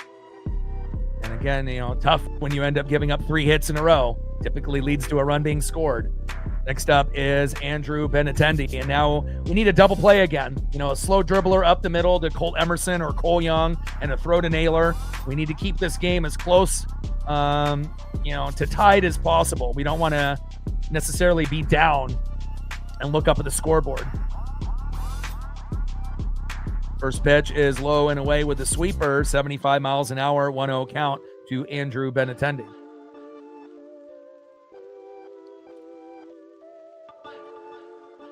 But again, for the Guardians and the Athletics, the Rangers and the Mariners, I do believe, that the records will get better, especially after the All-Star break for those 4 teams. And maybe the Rays and Yankees will have the best record in the American League. But again, if we can get healthy and we can get right, it's not like we're afraid of those teams. We know we can match up, even though we know the Yankees are very difficult. Yankees are like, playing the Padres or the Dodgers or the Braves, it's not going to be easy. We do have pretty good success against the Central, though. Against the Cubs and the Cardinals and the Pirates and the Brewers. With those teams, we usually don't have that much of a problem. And a line drive there, right to Colt Emerson. And I highly doubt JP would have made that play. And that is 2 away. Great defense by Colt Emerson. And honestly, I know that there's, probably some people that love JP Crawford, but I wouldn't let JP get his job back. I think at this point, this is his last year with the team. He's made a lot of wild throws to first. He has won us some games with home runs and RBIs, but again, this is the Colt Emerson era. And I don't, if it's me, I switch, from Mooney to Brash at closer, and I don't let JP, start at shortstop the rest of the year. I have him be a backup, DH. I don't think he can play third base, but I just have him end up being a bench player. If they want to put him at DH once in a while, fine, but I don't have him start over Emerson. Emerson is too good of a player, in my opinion. You want to make sure you get some good experience. And again, Emerson and Young are going to be those guys for the next, 5 to 10 years. And, I appreciate everything that JP has done, with the team. But again, defensively, he's a liability. Julio has been a liability defensively as well, even though he's getting better. Normally, he's just fantastic like JP, but for whatever reason, those two guys have fucked up more than anybody else. And, we need guys that can be consistent on defense. There's no doubt. 1-0 pitch popped up by Montgomery. Julio is there, and finally, Julio gets a ball that he can get after, and that is out number 3. Great job by Julio there after giving up back-to-back hits, and they end up scoring 1, but we're still, in the game. We're not down 2-0, so that has to make us feel good that after yesterday only getting 1 hit, and you remember, 2 out of the last 3 games, we've only gotten 1 hit. 2 out of 3 games, 1 hit. And so right now, we're doing much better. And even though the game is tied 2-2, and even though we only have 3 hits, we just got to take it 1 batter at a time. Nice job there by Julio. Let's see who's up next here for the Mariners.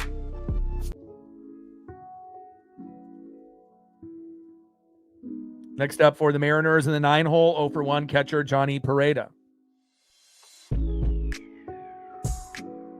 Batting second, 1 for 1 with a base on ball, leading off for the very first time in his career, Cole Young. And again, I would have Cole Young lead off when Brandon Donovan is injured. I think that gives us the best shot to win. And again, normally they go with Donnie and then JP. But again, we were talking about it on the channel just a few days ago, that Cole, a natural, guy that you can move in the lineup in a number of places. And, maybe this will be where he belongs, besides Donnie when he's healthy. And batting third, 0 for 2 center fielder, it is Julio Rodriguez. Trident's up. Let's go M's. 19 subs away from 24,100. We're at 10 on the Dono train. 90 to go. And everything will go towards that Paisley Pup Vet Fund for her ear infection that we had to take care of on Monday. So I appreciate all the people that have been helping out with that for that 200 plus, vet bill that I got. And we're at 87 on the likes, 13 more to get to the goal.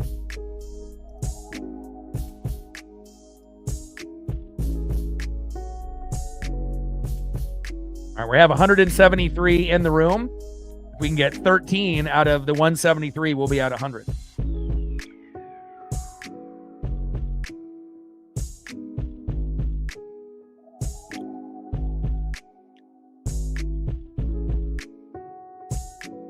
People are hilarious. People think that, they're going to come in here and talk shit about our guys and we're just going to let them. Be real. Some of these other streamers, they love to have the toxic environment as long as they're getting subs and views, but, that ain't going to happen here. 0-1 pitch, low and away, slider 85 miles an hour, 1 ball and 1 strike to Johnny Pereda. 1-1 pitch, take a strike looking low and away, 4-seam fastball, 92 miles an hour by Sean Burke.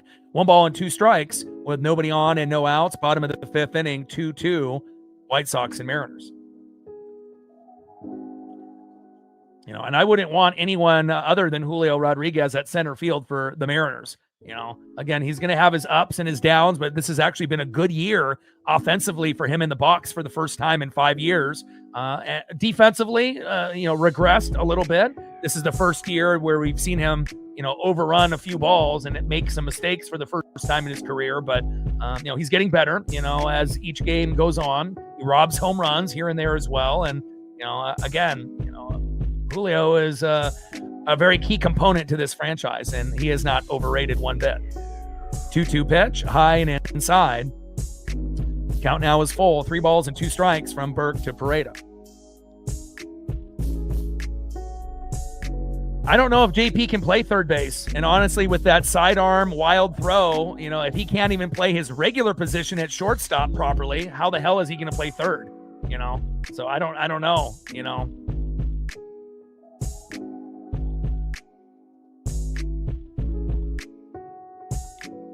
And we're going to get Victor Robles back, so you can have Victor Robles, Luke Raley, or Canzone in right field. Canzone is the DH.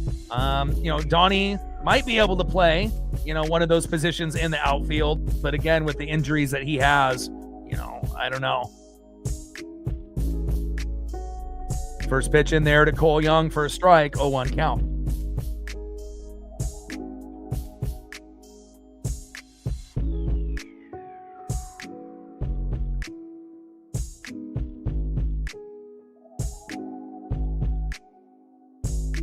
One pitch, high and away.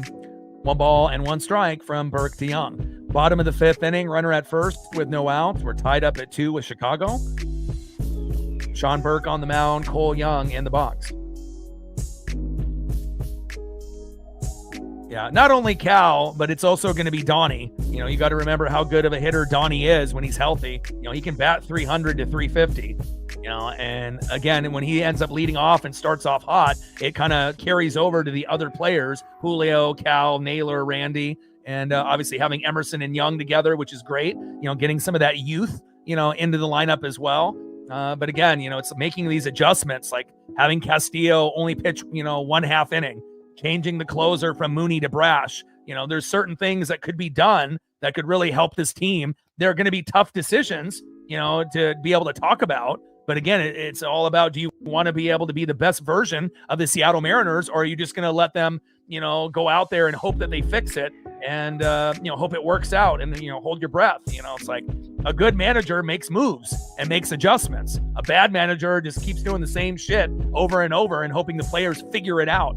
Sometimes they need, someone to mentor them, to get, the team better. And there's a difference between being average and being a good manager in baseball. And considering we only have a couple of really good managers in baseball, maybe 5 out of 30, there's not a lot of really good managers in baseball. It's not like in football where you can promote an offensive coordinator, defensive coordinator, or find someone from college and then bring them over. It's like, when's the last time that you've heard, an amazing, champion in college baseball, get a job in the MLB? It's like, you don't really hear about, college managers that are really good, getting opportunities. Really, it's really like a revolving door of these average to below average managers that get hired and fired, and then they just go throughout a circular pool of getting hired and fired again. All right. Good challenge there. And now we got Cole Young at first.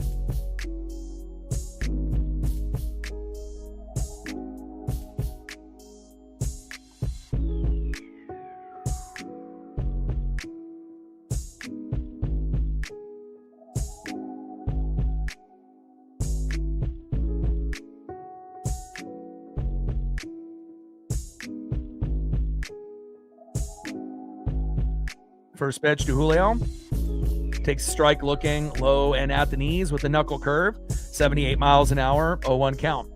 And anytime you end up having to fill the shoes of someone like a Ken Griffey Jr., more times than not, you're not going to be able to live up to those expectations and whatnot. But, Julio is the closest thing that we have to Griffey in center field. And, again, are there going to be mistakes that he's going to make? Yeah. He's going to make mistakes. He's human and whatnot. But again, overall, not only just a popular player, but a great player to have on this squad. And again, we're going to definitely be leaning on Julio, not only in the first half, but the second half, and hopefully he can get Cal going as well. 0-2 pitch, high and inside. 1 ball and 2 strikes to Julio Rodriguez. Bottom of the 5th inning, runners at first and second with no outs. We're tied up at 2. Sean Burke on the mound, Julio Rodriguez in the box. 1-2 pitch, and Julio with a little blooper, and it drops. There we go. Bases are loaded. Here we go. We're finally getting a little bit of momentum. And after the White Sox ended up having back-to-back jacks, all kind of in that general area in center field to right field, Julio ends up getting a blooper to match. And Young goes to second, Pareda to third, bases loaded with no outs. And it's nice to be able to have a situation, in the opposite, direction where, Emerson Hancock ended up giving up bases loaded with no outs. Now we have a chance to open the game up a little bit. Next up in the 3-hole, first baseman Josh Naylor. And on deck in the 4-hole, left fielder Randy Arozarena. Let's go. Let's take advantage of this little meltdown by Sean Burke. Shout out to my boy Brooks Beats with the best beats on YouTube.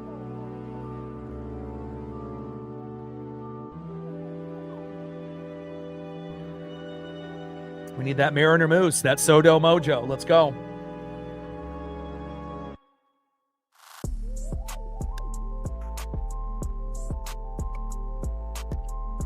Trident's up. Let's go, Ems. And first pitch, Naylor pops it up. Little blooper. And Antonacci makes the sliding grab. How the hell did he catch that? I wish Naylor would have worked the count a little bit instead of getting so antsy trying to hit that first pitch. But great defense there by Antonacci with the sliding grab. And that is 1 away. Let's hope that Randy works the count a little bit here. 0 for 0 with 2 runs and a base on ball. On deck will be Luke Raley.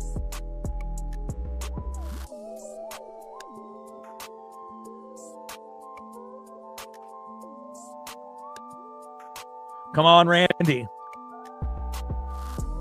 First pitch is high and away. 1-0 count. Randy's been the most consistent hitter on the team all year, and he's the only person batting 300 or above.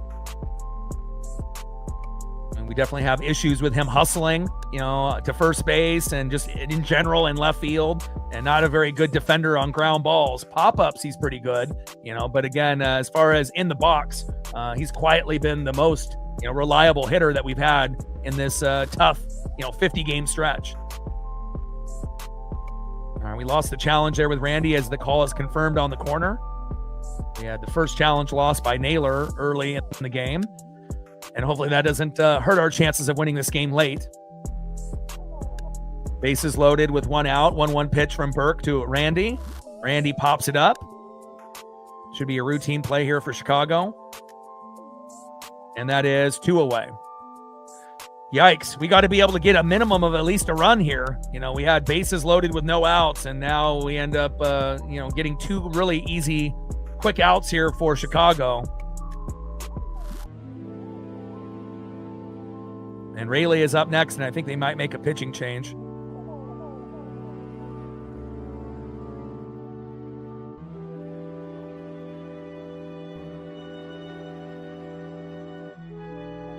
And knowing the White Sox, they'll bring in a lefty, and then Rayleigh won't even get a chance to fucking hit.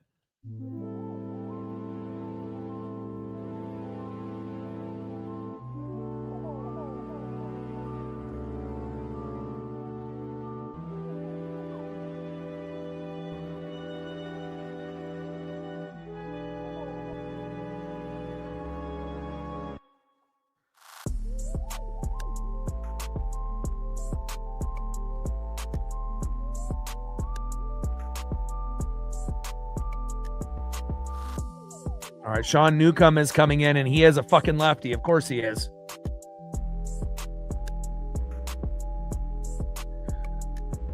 I would rather have Luke Rayleigh go out there, but now with a lefty coming in for Sean Newcomb, so I assume Rayleigh will not get a chance, unless they end up doing what they did yesterday and letting Robert F. Snyder and Connor Joe pretty much, play until the very, very end of the game.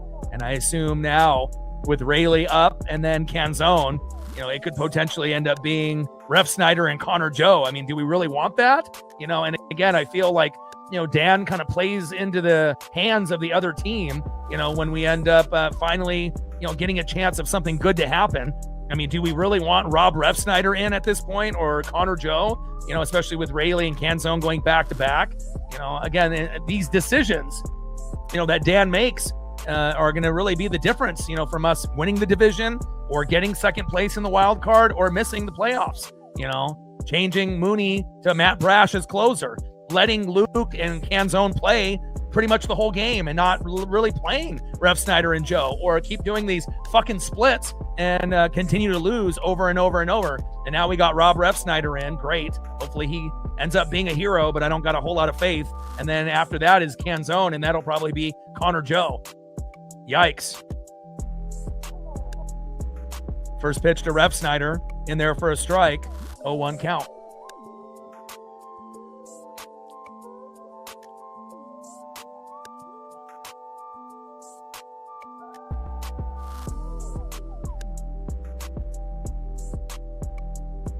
Oh, 1 pitch from Newcomb to Rob Ref Snyder, low and away with a slurve ball. Slider curve combo being a little bit more popular in baseball the last 2 years. 1 ball and 1 strike to Rob Ref Snyder. Come on, Rob. Even drawing a walk and getting that cheap run, from third would be great. 1-1 pitch, high and away. 2 balls and 1 strike from Newcomb to Ref Snyder. Yeah, but Dan doesn't care. He doesn't give a shit what the batting average is. He just does what every other manager does, And Ref Snyder, a little slow dribbler up the middle, toe tap on the bag, and the Mariners leave bases loaded, stranded. I would have rather had Luke Rayleigh try. Even if Luke Rayleigh swings 3 times and misses 3 times, that's better than Ref Snyder, in my opinion. You have a better chance, with Luke and Canzone than you do with Ref Snyder and Joe. And that's just the reality. But again, Dan continues, just to kind of play it safe instead of making adjustments, and even yesterday, he had a chance when they made the switch, from, a lefty to a righty, righty to a lefty. And we should have had, Luke Rayleigh and Canzone come in. And what did he do? He let fucking Joe and Ref Snyder continue to play, so he doesn't even, really keep to his, strategy at all times, if anything. And if you're going to let guys go long, it should be fucking Luke Rayleigh and Canzone going long, not fucking Ref Snyder and Joe, guys that are struggling. He's like ass backwards, but it is what it is. End of the 5th inning, 2-2 White Sox and Mariners.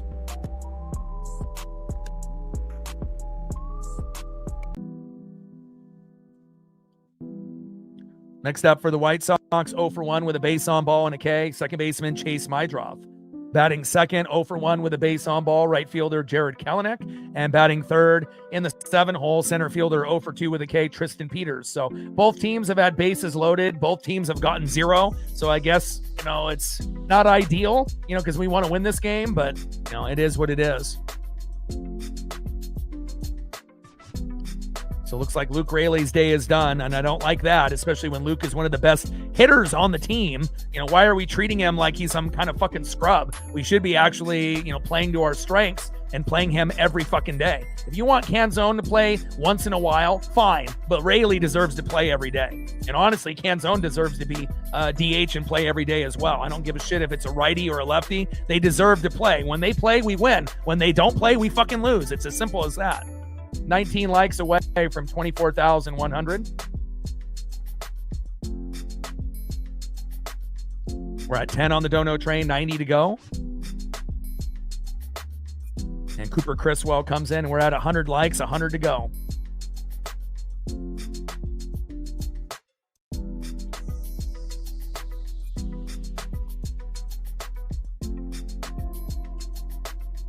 First pitch from Cooper Criswell to Chase Mydroff.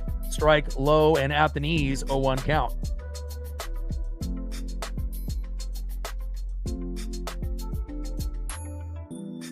Oh, 1 pitch, fouled out of play.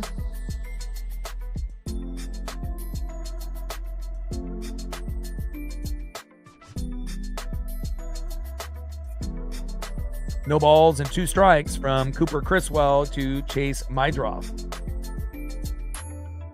0-2 pitch, line drive, and that ends up getting past Wisdom, as well as Colt Emerson trying to hustle towards that ball. And a nice single there off Cooper Criswell.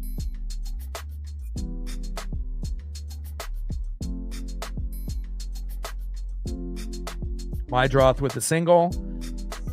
Next up, right fielder Jared Kelenic.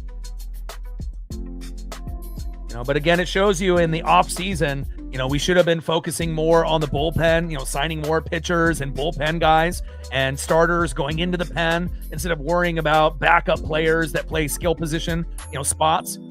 Again, the bullpen is always ignored by every team in baseball, and it's the most important position group in baseball because you get more wins and losses out of your bullpen than any other position group. So kind of makes you wonder why, management and teams don't focus on that in the offseason. They'd rather make a splash on paying shitloads of money to some player that may or may not be overrated, depending on how much money they get and what they did on their former team, instead of really worrying about the pieces that need to be really fixed on every team.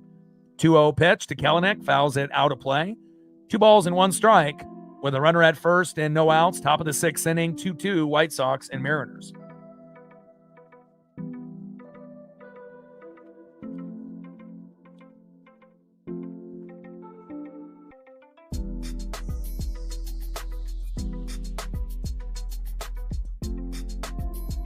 Yeah, but again, you can't expect the bullpen to do good when our number 1 and our number 3 are injured, and then the number 2 has been shitting the bed in Eduard Bizardo, and then everyone else is like a AAA guy.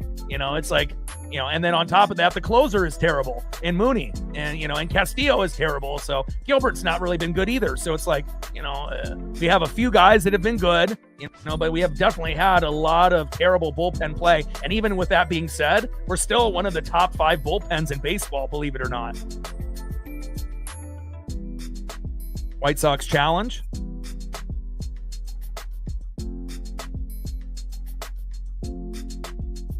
And the call was on the field was confirmed. Kelenic is out on strikes, and that is 1 away.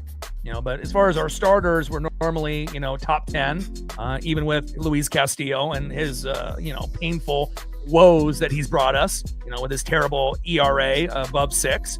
And then, Mooney with an ERA above 6 as a closer is fucking insane, and again, we saw him blow the game yesterday with Castillo, and, it sucks, but, we just have to be able to, fight through it. First pitch to Tristan Peters from Cooper Criswell, low and at the knees, 1-0 count. Throw to first to keep Chase Mydroth at least honest there, and he is safe. Top of the 6th inning, 2-2 White Sox and Mariners. Runner at first with 1 out. Cooper Criswell on the mound, the former Red Sox. Tristan Peters in the box.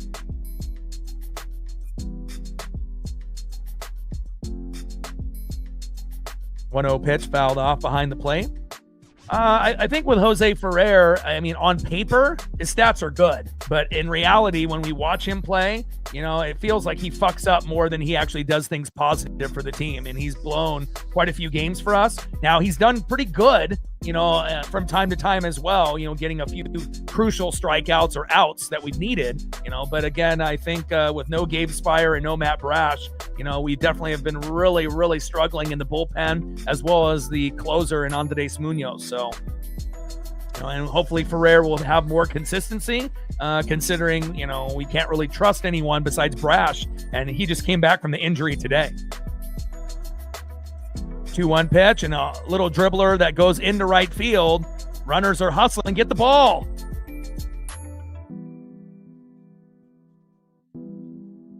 Ground rule double. I think it went underneath the mat, underneath the padding there. All right, so the runner cannot come home, and now we got runners at 2nd and 3rd with 1 out.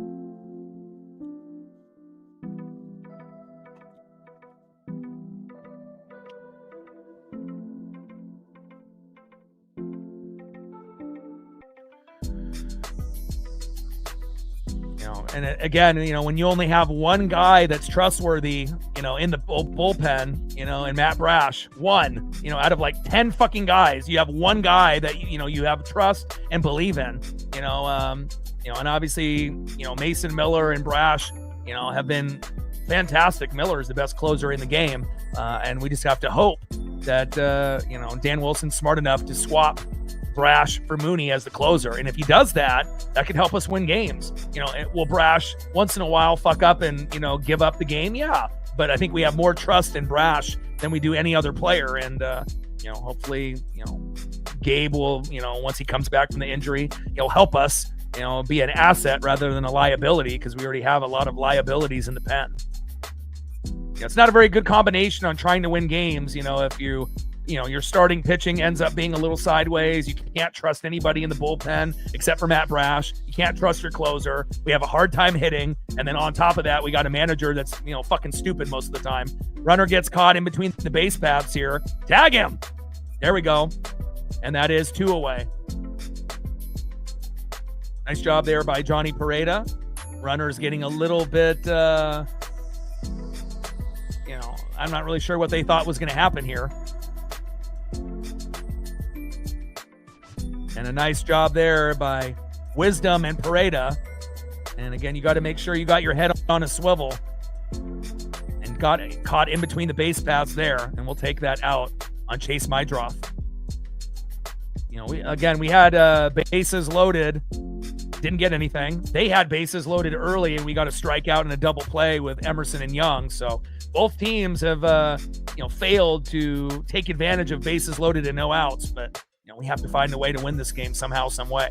2-0 pitch, low and away. Count now is 3 balls and no strikes to Drew Romo.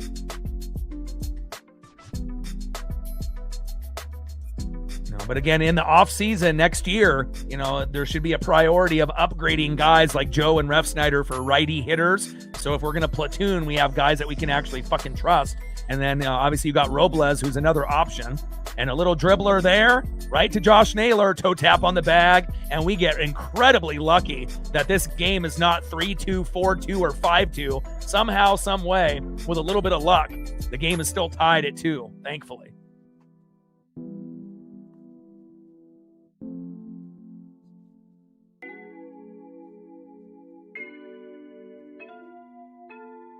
Yeah, not a very good hitting team, very home run dependent. We got a manager who's a fucking idiot, and again, how long in the season are we going to go, swapping out Refsnyder and Joe for Canzone and Rayleigh, And it's one thing if Rayleigh and Canzone are not good hitters, and then fine, if you want to swap with Refsnyder and Joe, fine. But when those guys are pretty good at what they do, especially Luke being one of the best, on the team with home runs and RBIs, it just doesn't make sense to swap him out.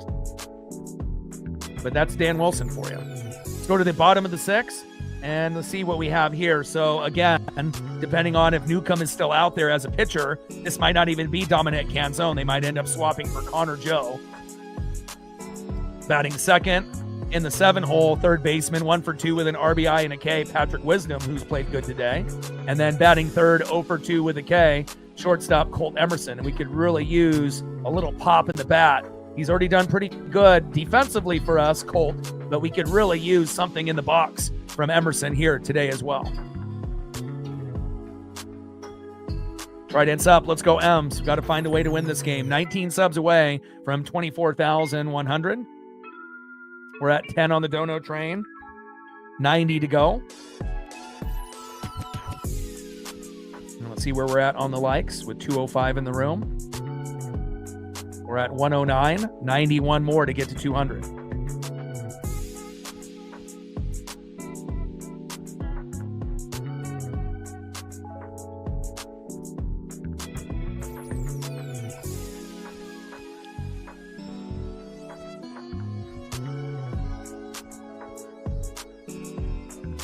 I think sometimes with managing also, you have to have awareness, with your team, who's good at what. And I don't think Dan really realizes, certain things, and again, you need to be able to have, even someone that's like a nerd, like in Moneyball, you need to have a guy on the computer pointing out, numbers and analytics. And it's like, yeah, we got Manny Acta and Edgar Martinez and Ichiro and some of these other guys. Sites are, helping out with the hitting. But obviously some of these guys are stubborn and they're not willing to take the advice. At least Naylor adjusted with the leg kick, and obviously it helped him get out of his slump. from being the second worst hitter in baseball to, actually one of the better hitters since April 19th. And a 1-1 pitch and hits Canzone, and thankfully Canzone is out there still. Make it make sense. You take Luke Raley out for Rob Refsnyder, but then you leave Canzone in when there's a lefty. If you were going to leave Canzone in, why not leave Luke Raley, you fucking dummy? Raley's the better hitter out of the two, even though Canzone is having the better game today. And we'll see how long Canzone gets to play. But again, Dan doesn't have any consistency in his managing. It's just whatever he feels like on that particular day. I feel like he needs, another person to kind of help him, because obviously him doing it by himself, not the brightest light bulb in the bunch. And also Scott Service was this same fucking way, and that's why we got so irritated with him, right? He just kind of let the game, kind of happen in front of his very eyes and wouldn't really make a lot of adjustments. And the adjustments that he would make a lot of times was the wrong adjustment. First pitch in there to Patrick Wisdom is a strike, 0-1 count. 0-1 pitch, high and away. 1 ball and 1 strike from Newcomb to Wisdom. Yeah, Dipoto did not do enough in the offseason, I agree. And again, trading Harry Ford for Jose Ferrer, if we get a good version of Ferrer, then that would have been good. And, Harry's in AAA right now, for the Washington Nationals affiliate, so it's not like he's really doing a whole lot, But definitely needed to be able to grab, more starting pitching, and more bullpen help, and obviously they overlooked, those 2 spots. And, guys like Refsnyder and Joe are not fucking good enough. They need to be at least like a Victor Robles or better. And down goes Wisdom. Punch out there by Newcomb, and that is 1 away.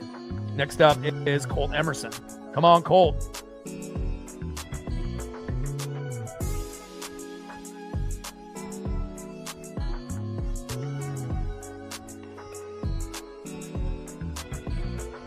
First pitch to Emerson, right down the middle for a strike, 0-1 count.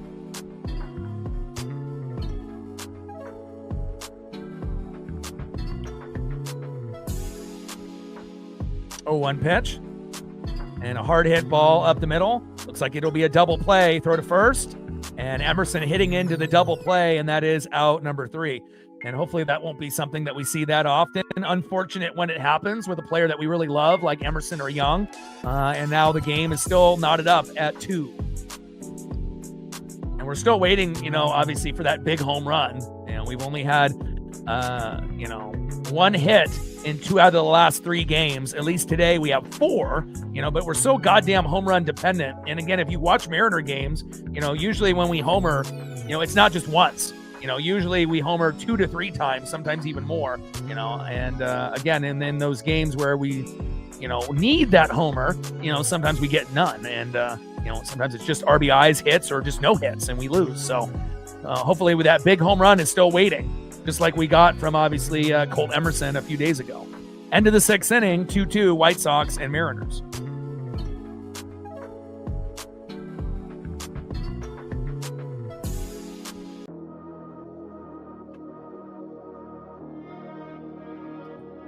Trident's up. Let's go, M's. I still believe we can win this game and win the series.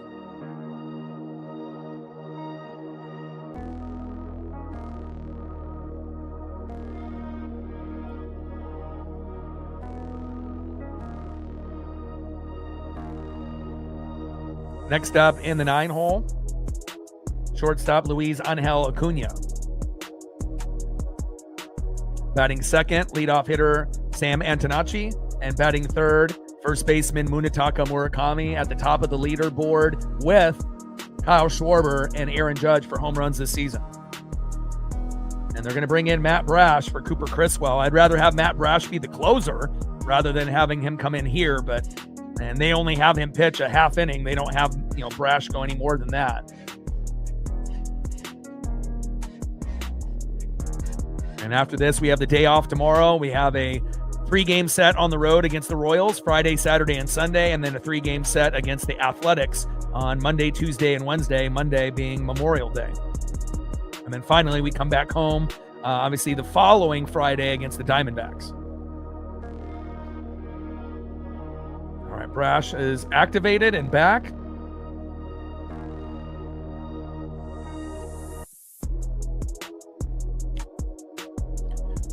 Well, we're home run dependent, Love, and that's just how it goes. Again, when you don't hit a whole lot of home runs, and that's just the way that it goes. Sometimes certain teams are going to be in that boat, and some teams hit a lot of home runs on the daily, and some teams, are really dependent on that home run to win games. And, if you need to be able to be a well-balanced team to have a good record, right? You need to be able to win with home runs, and you need to be able to win with just hits and RBIs. And with the Mariners, they just, haven't been able to do that yet this year. And we haven't been very good in one-run games either, which we were last year. But again, we had very minimal injuries. Ryan Bliss, Victor Robles, George Kirby for the first 2 to 3 months, and then Logan Gilbert. That was it until Brian Wu at the end of the year for the most part.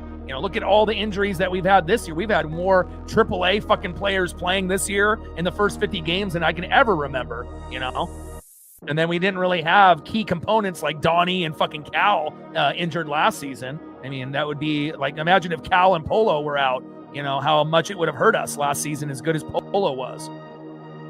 Big swing and a miss there from Acuna. Nice job there by Matt Brash. Looking good in his first outing here since his injury.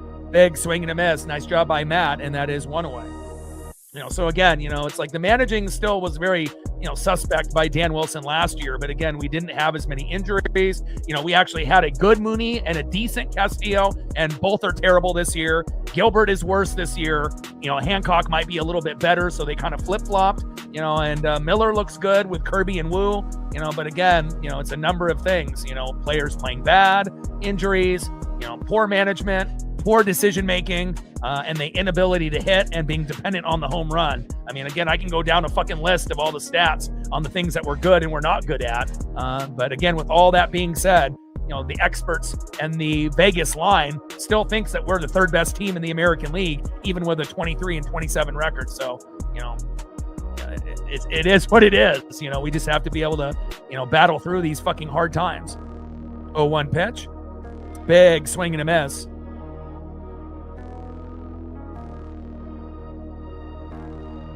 0-2 pitch fouled off there by Sam Antonacci. So far, so good here for Matt Brash.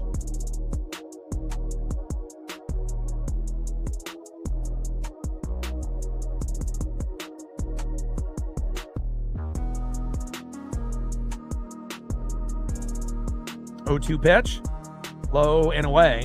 1 ball and 2 strikes from Brash to Antonacci. And again, I was hoping that, Spire would be trustworthy this year. I was hoping that Bizzardo would be great like he was last season, but they've taken a step back. And again, it's hard to win games when big swing and a miss. Got him. Antonacci strikes out swinging, but this guy that you're watching right here is really the only trustworthy guy that we have in the pen, including our closer. So out of like 10 guys, Brash is the only one that we can trust. Everyone else, untrustworthy. Bizzardo, Spire, Cooper Criswell, Hoppy, Munoz. I mean, name any fucking player that we have that's played. They're not, Jose Ferrer. They're just not trustworthy on a day in, day out basis. Now, some of those guys I mentioned can play good once in a while, but again, we need guys to be playing good consistently. And Brash is really the only guy that checks off all the boxes. 1-0 pitch. High and away. 2 balls and no strikes to Munetaka Murakami. Top of the 7th inning with nobody on and 2 outs. Tied up at 2. Both teams have had bases loaded and did not get a chance to cash in. And hopefully we'll be able to find a way to win this game 3-2 or 4-3.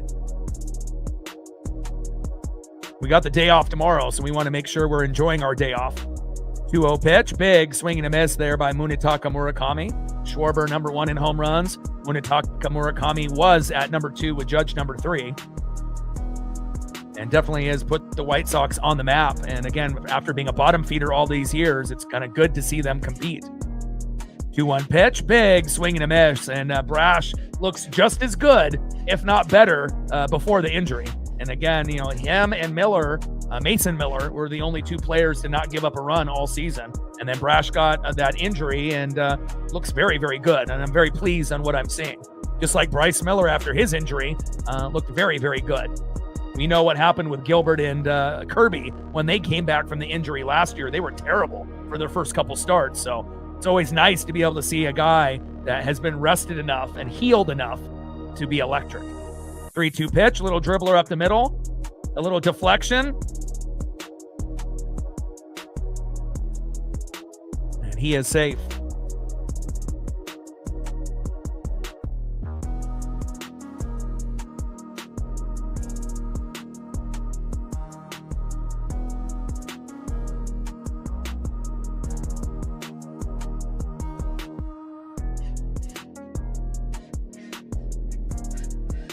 Brash tried to slow that ball down, but we did have a deflection with like Castillo yesterday that, prevented us from making a key out. And again, nice job there by Wisdom with the bare hand off the deflection off Brash, but there's just no way that was going to be an out. Next up is Andrew Benintendi.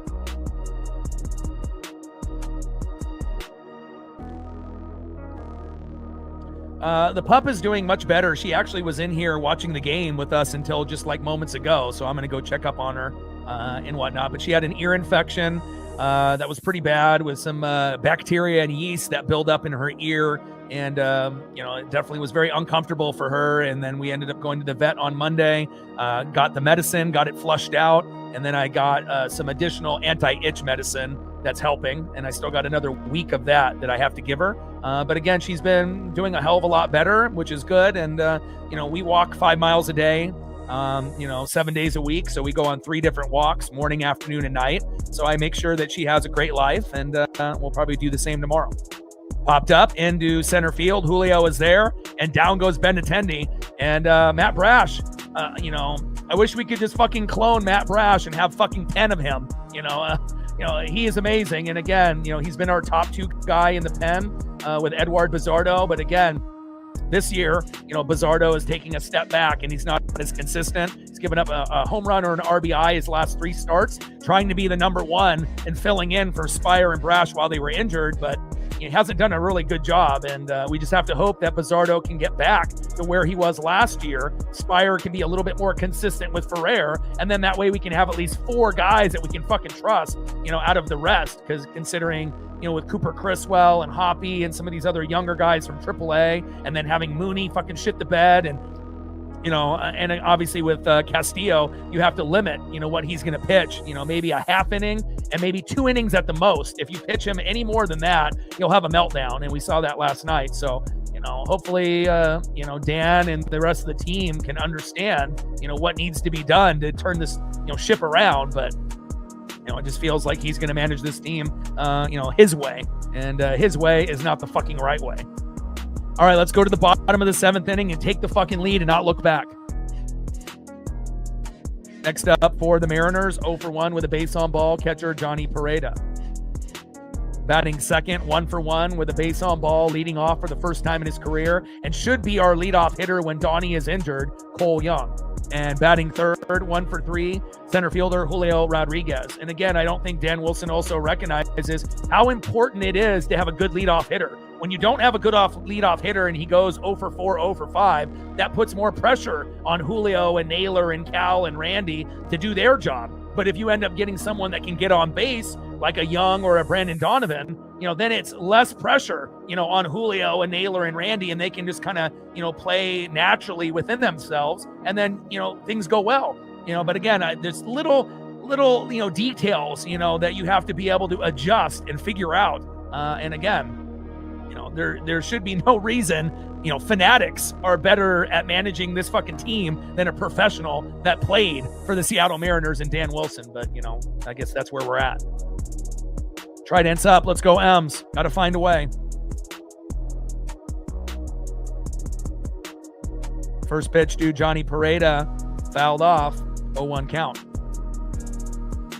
Gained another sub since the last commercial break. 18 subs away from 24,100.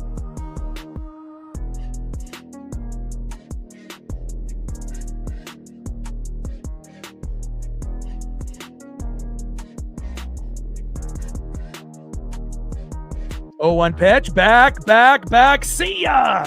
Johnny Pereda with a big home run. Let's go. Are you fucking kidding me?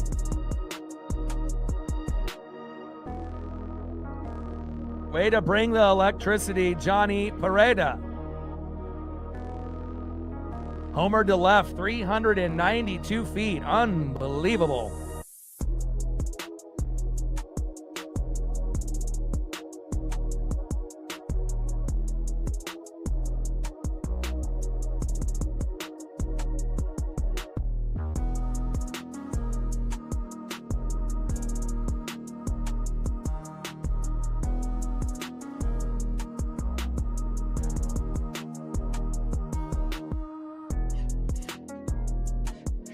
Let's go, baby.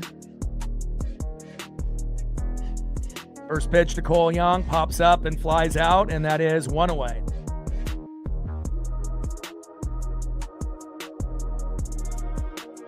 First major league home run there by Johnny Pareda. And again, anytime that you can end up getting a little bit of magic, out of unsuspected players, the third string catcher, let's go.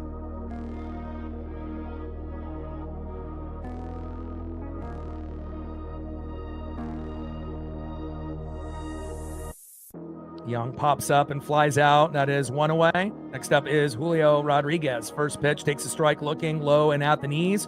0-1 count.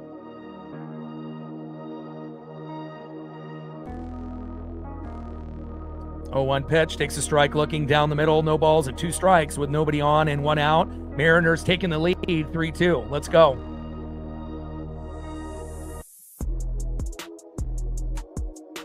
Great draw by Wisdom today as well as Johnny Pareda. 0-2 pitch in play, and Julio with a big double to left. Let's go.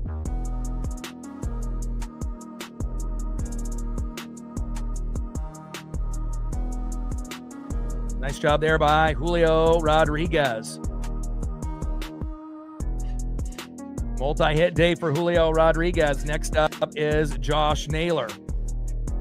Let's fucking go. Momentum. Like I said, you just got to be able to have that confidence, even when everything is going fucking wrong, and we're going over all of the, check marks that haven't been fulfilled, by the Seattle Mariner team, but again, we can still dig deep, and have faith, in this team that has gone sideways, in the first 51 games. And again, we have a very good chance on still winning this series. First pitch, low and away with a slurve ball, slider curve from Newcomb, 1-0 count. Trident's up, let's go M's. Got to get that ball for Johnny Pareda. They got the Colt Emerson ball, obviously, after the game. 1-0 pitch, little dribbler up the middle. Flip to Newcomb, toe tap on the bag, and that is 2 away. And Julio scampers to third. All right, it's time for Randy to get an RBI or a home run. Let's get it.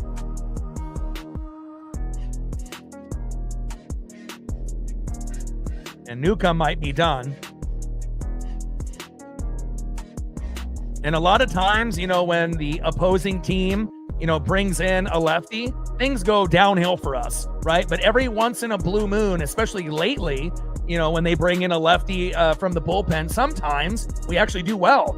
And again, that's nice to be able to see that, even if we end up getting some of our better players taken out, like Rayleigh and Canzone, we don't have any faith really in Joe or Ref Snyder consistently. Once in a blue moon, they might get an RBI or a hit, but, hold your breath. But as far as some of the other guys, in the lineup, they have started to figure out some of these left-handed guys in the pen that other teams are using to exploit us. And it's always nice when you have no faith in anything that's really, offensively for Johnny Pareda. He's pretty good at throwing guys out, but you don't really expect him to hit a home run or really get RBIs. You just hope that he can do one thing, good in the game, like get a single or double. And when it ends up being a home run late in the game, 392 feet, first home run for Seattle Mariner uniform, for Johnny Pareda, huge. And it looks like they're going to make another pitching change, and hopefully they'll have a meltdown. It looks like Hicks is coming in.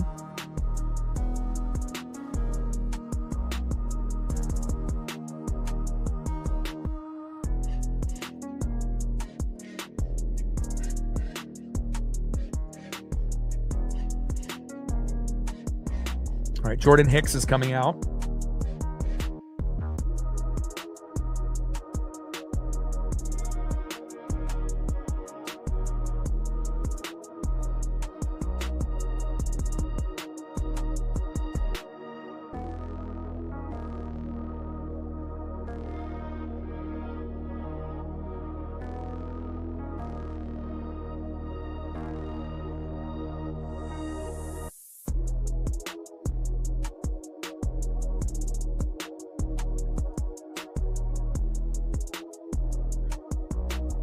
All right, Jordan Hicks enters the game, and it's a righty. So let's see if we can take advantage of Jordan here. And back Back, see ya! Randy Orosarena, after taking the strike looking, left center, 396 feet. Julio on board, 5-2 Seattle. Fuck yeah, let's go!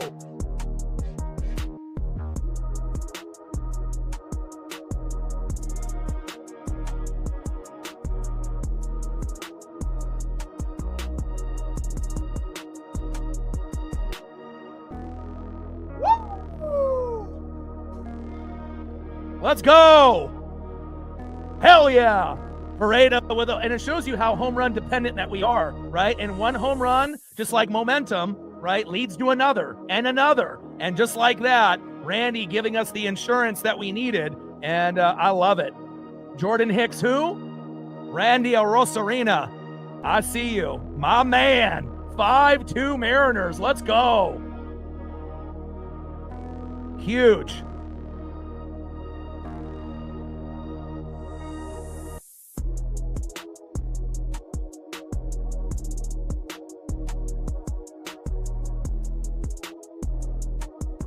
First home run Hicks has given up. There we go. Play it, baby. Play that guitar. Julio there as the backup singer.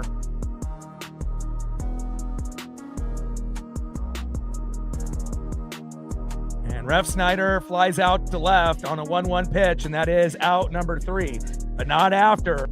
Randy Orosarena being the hero. Trident's up. Let's go M's. And in a game where we didn't know if we were going to be able to really pull it out, considering all the things that have gone wrong, for this team, not only today, but for the whole season, but again, Johnny Pareda, being that real unsung hero, he got the party started, and I meant it when I said, let's take the lead and not look back.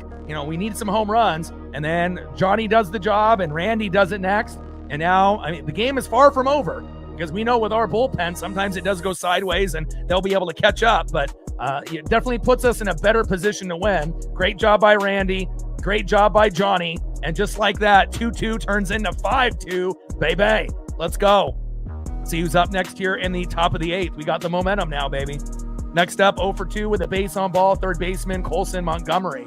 Batting second, 1 for 2 with a base on ball and a K. Second baseman Chase Mydrop. Batting third in the 6th, all right fielder Jared Kelenic. And Edward Bizardo is coming in for Brash. And let's hope this is the good Bizardo, not the bad.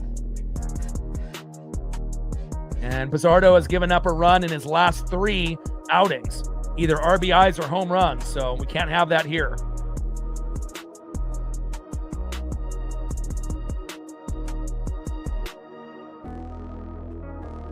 Let's go, baby. Trident's up. Let's go, M's.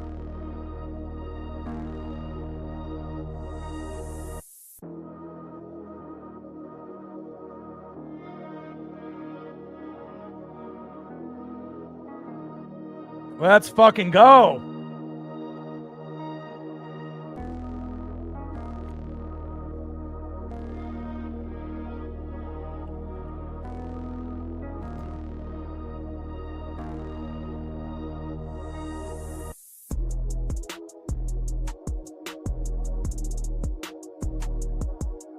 And this is exactly what we fucking needed based on what happened yesterday. Better late than never.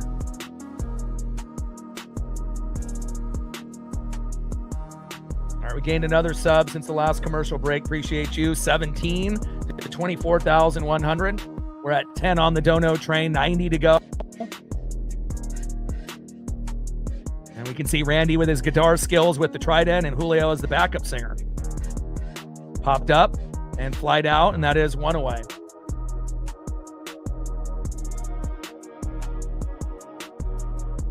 Montgomery goes down, 1 away. All right, we're at 121 likes, 79 more to 200. Still on the IL, Cal Raleigh. JP is day-to-day with some soreness. Victor Robles still on the 10-day IL. Vargas on the 60-day IL. And Miles Mastroboni on the 60-day IL.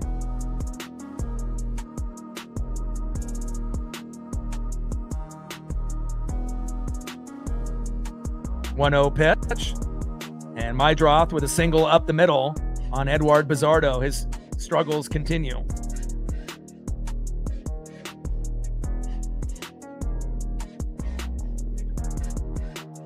Next up is Jared Kelenic. First pitch to Kelenic. Takes a strike looking in the zone. 0-1 count. Come on, Bizzardo.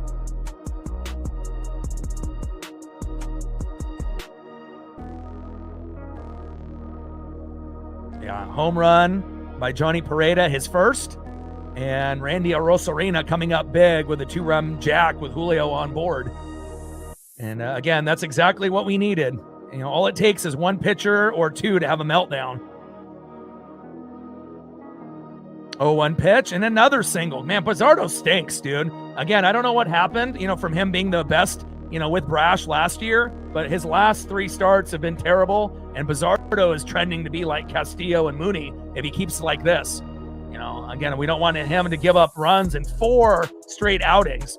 He's given up an RBI or a home run, and 3 in a row, while Brash and Spire were out. And so we needed him to be the new number 1, but, definitely has shit the bed. And now he's potentially going to do it again for the 4th straight opportunity. Come on, Bizzardo. We just got a 3-run lead. We don't want to give it up. Big swing and a miss right down the middle. 0-1 count. 0-1 pitch. Fouled off behind the plate. Sinker 92 miles an hour by Edward Bizzardo. No balls and 2 strikes with runners at first and second and 1 out. Mariners 5, White Sox 2. Home runs by Johnny Pereda and Randy Arozarena, giving us a little bit of a cushion and a little bit of comfort. But for how long? Especially with Bizzardo on the mound. It's like too bad we can't have Brash, pitch 2 innings or be the closer. But, this is Dan Wilson. 0-2 pitch, high and away. 1 ball and 2 strikes from Bizzardo to Peters. I mean, we don't need Bizzardo to turn into fucking Carlos Vargas. Vargas obviously blew a lot of fucking games for us last year. And Bizzardo used to be one of the worst on the team as that one gets fouled back behind the plate. He used to be at the very bottom with Taylor Saucedo. You guys remember Taylor, right? And how he would blow games left and right. And then Bizzardo, changed the mechanics and actually ended up being the best last year with Brash. And, for whatever reason, started off kind of okay, but the last 3 or 4 outings has been terrible. 1-2 pitch. Low and away. 2 balls and 2 strikes to Tristan Peters. Come on, Mariners. We can't have all these amazing emotions come out, with the Pereda and Arozarena home run and have it get, given right back, in the next half inning. 2-2 pitch.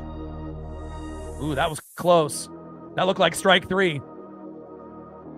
But we're out of challenges, and it looks like on the pitch graph it's just outside, but on the replay, who knows, maybe it gets a corner.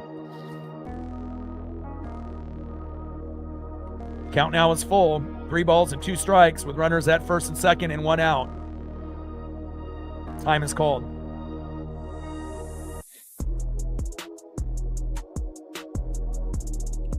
Trident's up. Let's go M's.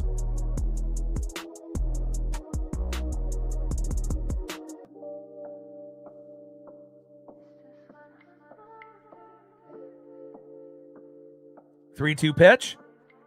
Little dribbler up the middle. Get it. Young. Emerson. Throw back to first. Oh, wild throw at first. Fuck. And then run comes home. And we have 2 away. But a wild throw that gets past Naylor.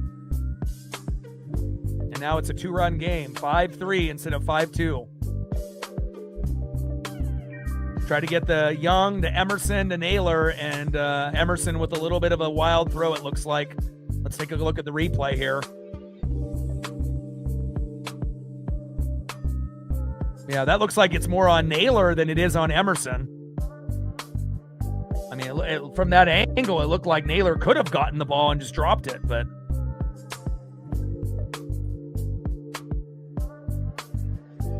I wonder if they're going to charge an error or not. I'm looking at it right now.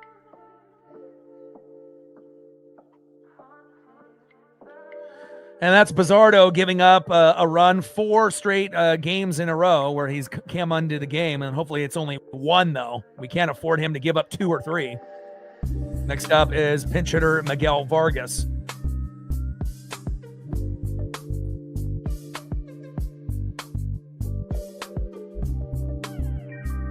One 0 pitch, low and away. 2 balls and no strikes to Miguel Vargas.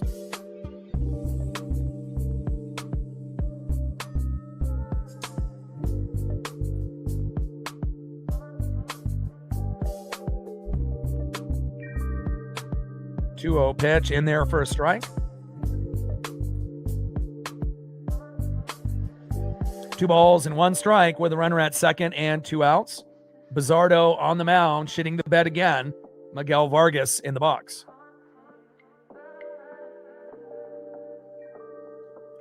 2-1 pitch, and that one gets fouled off the home plate ump. Hopefully he's okay. 2 balls and 2 strikes with a runner at second and 2 outs. Top of the 8th inning. 5-3 Mariners. And thankfully we got 2 home runs by Johnny Pereda and Randy Arozarena. Because again, with our bullpen, nothing is, guaranteed until the game is over. Yeah, we're still at 10 on the Dono train, 90 to go.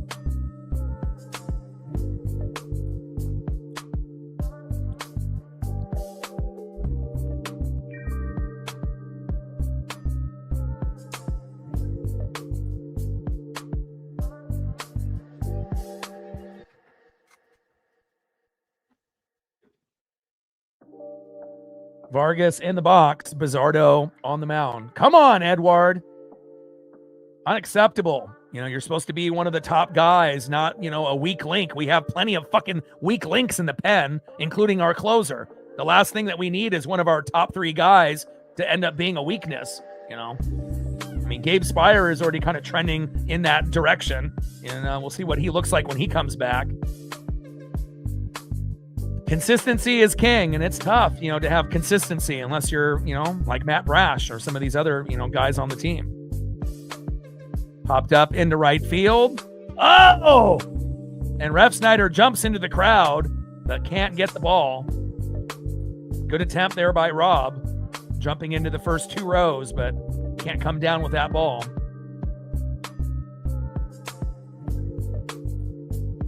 He would have had to jump off the barrier into the crowd into like the 3rd or 4th row, and that wasn't going to happen. Count now is full. 3 balls and 2 strikes with a runner at second and 2 outs. Bizzardo on the mound. Vargas in the box.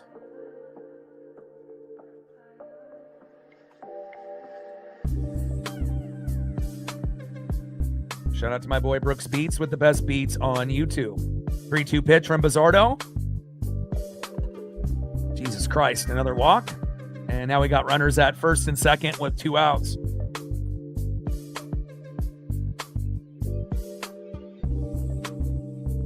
What happened to you, Bizzardo? You used to be good. Now you fucking suck.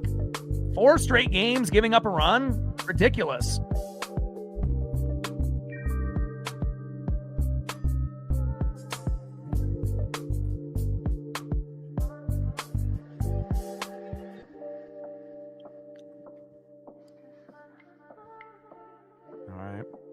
Edgar Caro coming in.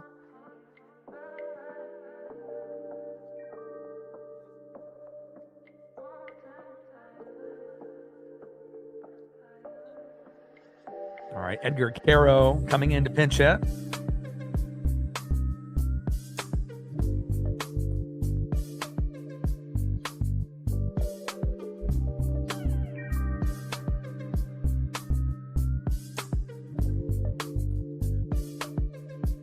First pitch into Caro. Takes a strike swinging low and at the knees, 0-1 count. 0-1 pitch from Bizzardo. There we go. Fucking A, finally a good pitch. Right down the middle for a sinker. 97 miles an hour, excuse me. No balls and 2 strikes with runners at first and second and 2 outs. Get the fucking last out, Bizzardo. Pop up, ground out, punch out. 0-2 pitch. Low and at the knees. 1 ball and 2 strikes from Bizzardo to Caro. And again, thankfully, we ended up hitting 2 home runs by Pareda and Randy. Imagine if Randy doesn't get the home run. Big swing and a miss. Down goes Caro. And now we still have a 2-run lead. But again, if Randy doesn't hit the 2-run blast and we're tied at 3, there's no guarantee that we fucking win this game. We easily could lose, And even with this 2-run lead, it's, you don't really feel that good, based on how things have gone with our bullpen this year, But good job there, finally getting that last out. Michael with a tour. Appreciate you. Let's go Pareda and Arosarena, the heroes so far. Appreciate you, Michael. We're at 12 on the Dono train, 88 to go. All right, let's go to the bottom of the 8th inning and see if we can add on a little bit more insurance. Next up, 1 for 2 with an RBI, DHing the Italian stallion, Dominic Canzone. If Canzone got to stay in the game, why didn't Luke Raley? Come on, Dan Wilson, you dummy. Batting second, 1 for 3 with an RBI and 2 Ks, Patrick Wisdom. And batting third, 0 for 3 with 2 Ks, shortstop Colt Emerson.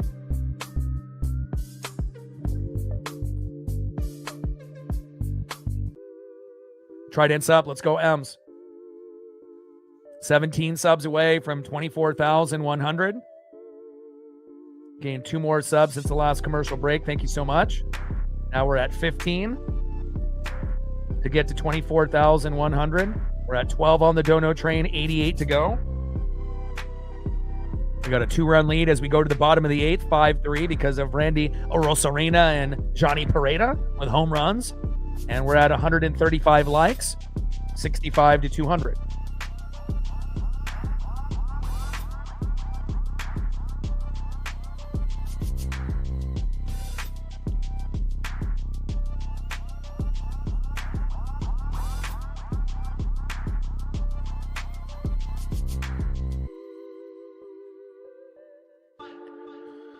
Let's go, baby. Got to find a way.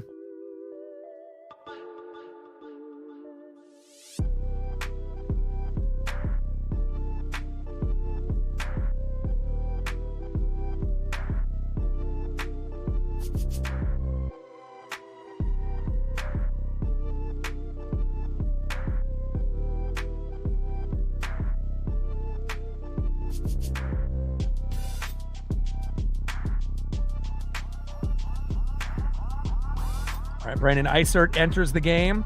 First pitch to Dominic Canzone. Big swing and a miss. 0-1 count.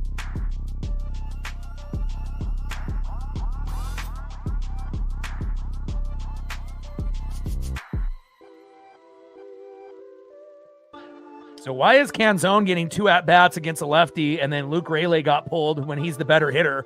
And, he ends up having to get his spot taken. There's just no consistency out of Dan Wilson with his decisions that he makes. Eisert on the mound, Canzone in the box. Like, you would assume that if you have, the most home runs on the team and you're a split player, due to Dan Wilson's decision, and, you've been at the top with RBIs, and home runs, and then they treat you like some kind of fucking scrub, I'm just bamboozled. 1-2 pitch, low and away. 2 balls and 2 strikes from Eisert to Canzone. I mean, the splits are not fucking working, but how long does Dan, realize that? 2-2 pitch, big swing and a miss. Down goes Dom, and that is 1 away.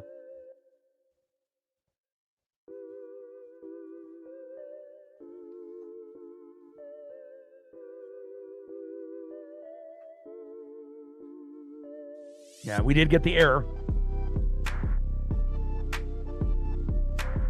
Next up is Patrick Wisdom. Let's go, Pat. He's got an RBI today, so at least he's doing something. 1 for 3 with an RBI and 2 Ks. And Wisdom pops up on the first pitch to Jared Kelenic in right field, and that is 2 away.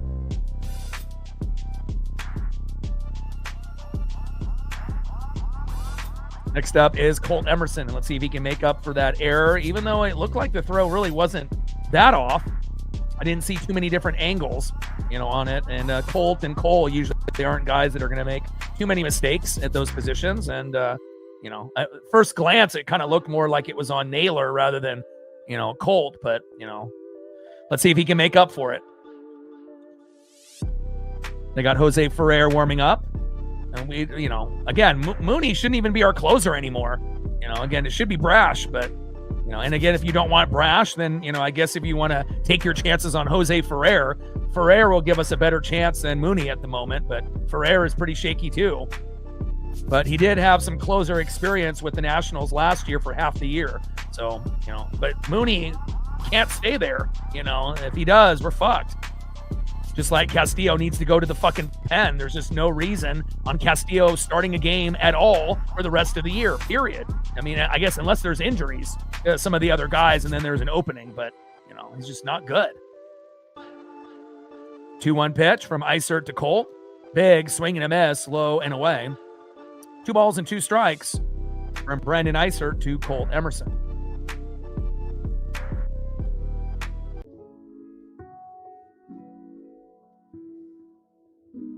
2-2 pitch from Isert.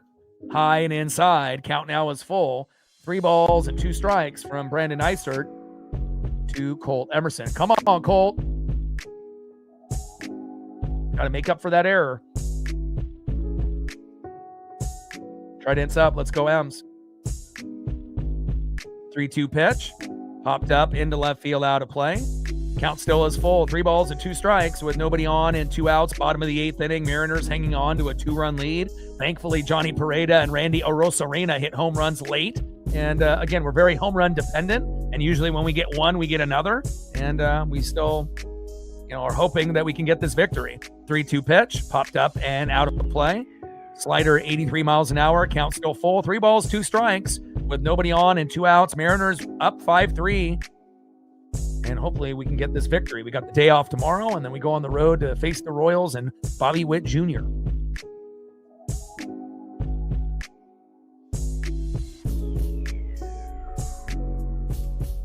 Three-two pitch, high and inside, and that ends up being a walk. Colt to first. And again, if Luke Raley and Dominic Canzone weren't good players, and you wanted to go with Rev Snyder and Joe, and they are playing well, then it makes more sense. But again, when you get, guys that are batting in the hundreds, coming in, taking away opportunities from guys that are more consistent, Luke Raley, Dominic Canzone. I mean, again, it's just so many different things that need to be changed with this managing style by Dan Wilson.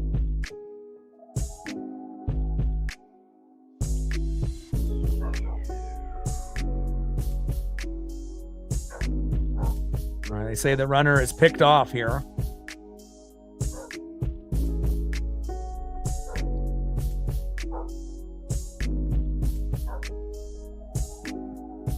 I'm looking at the replay here. He might have gotten his hand back in before the tag on his back, but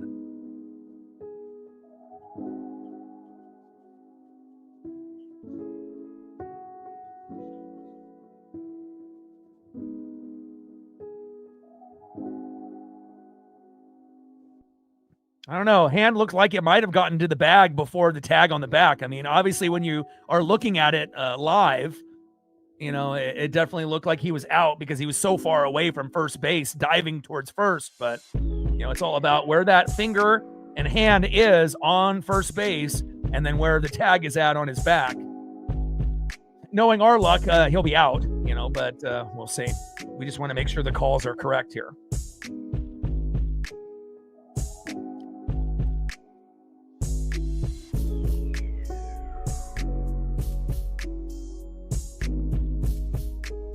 Yeah, but I'm not really sure why they treat Raley and Dominic Canzone like scrubs. It just doesn't make any sense.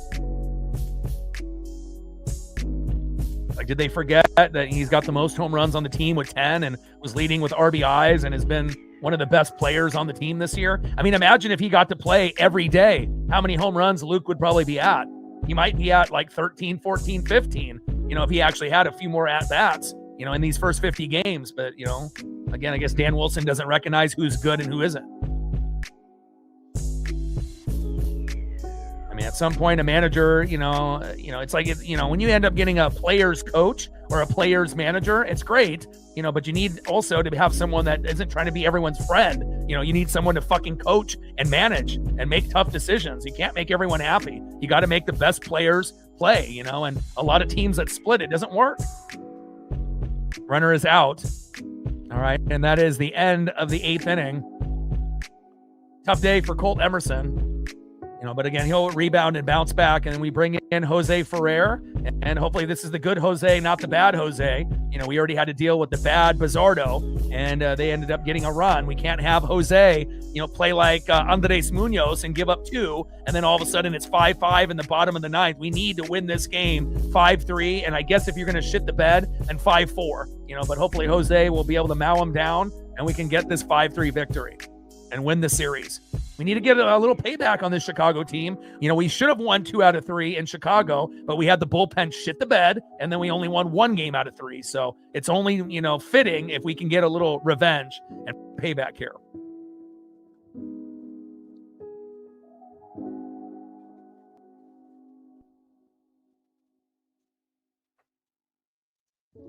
Let's go to the top of the 9th inning.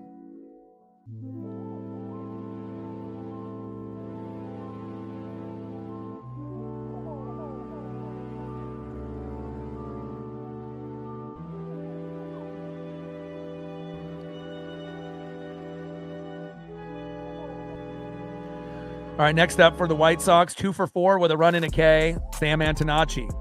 Batting second, 2 for 4 with an RBI, Munetaka Murakami. Batting third, 1 for 4 with an RBI and a K, DHing Andrew Benintendi. So it's the top of the order, and hopefully we'll get the good Jose Ferrer.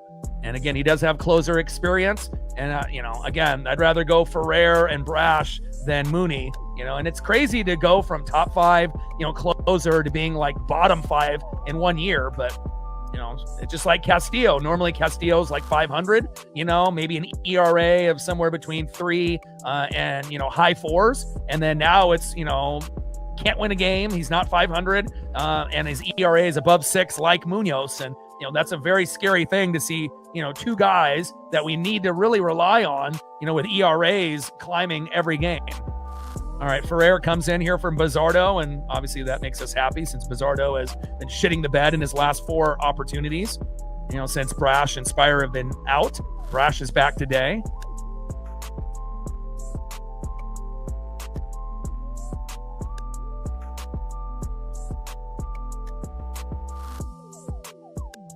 First pitch. Hard hit ball, deep right field, and gone. You got to be kidding me. Jesus Christ. Grichuk with the home run. Unbelievable. Jesus Christ, man.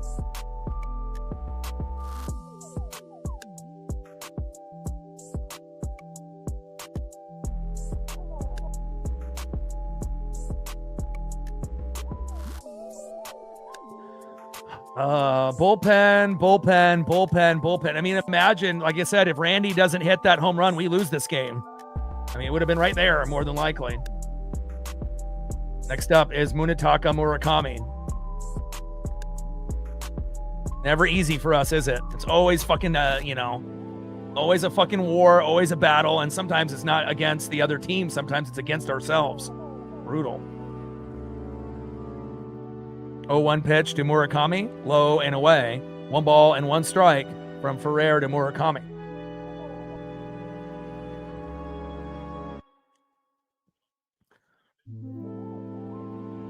See, and it shows you, we have a little bit more confidence in Ferrer, than Mooney, but not by much. Bizardo and Ferrer are not reliable. We have 1 reliable pitcher in the pen, including closer, Matt Brash. That's it. Everyone else, I don't want to say is dog shit, but they're just not trustworthy, and it just stinks, not to have, 4 or 5 guys out of 10 that we can trust. We have 1, and I've never seen the team this bad, in the bullpen before, including closer. We have 1 guy out of 10? Fuck, man, but hopefully we can find a way here, and again, we have guys that have the ability to trust. Bizardo, Ferrer, Spire. We have a chance to have 4 guys, but unfortunately, Spire is injured. Wasn't really very good anyways, after playing in the WBC, and now you're seeing a couple guys go sideways here. 1-2 pitch, fouled off, out of play by Murakami. 1 ball and 2 strikes with nobody on and no outs. Top of the ninth, 5-4 Seattle.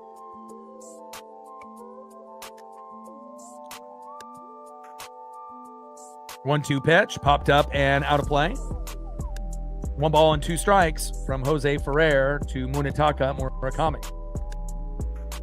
Ferrer on the mound, Murakami in the box. Come on, Mariners. 1-2 pitch, and that is strike 3. White Sox are challenging.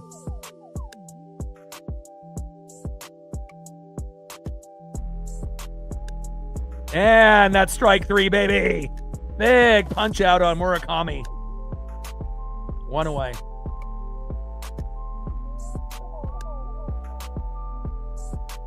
Next up is Andrew Benintendi.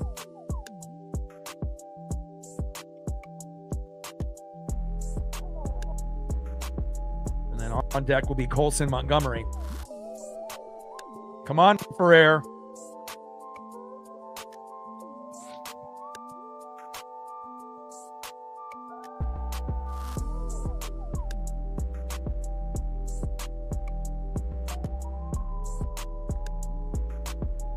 All right, Derek Hill coming in to pinch it. First pitch from Ferrer to Hill. Popped up behind the plate, foul. 0-1 count.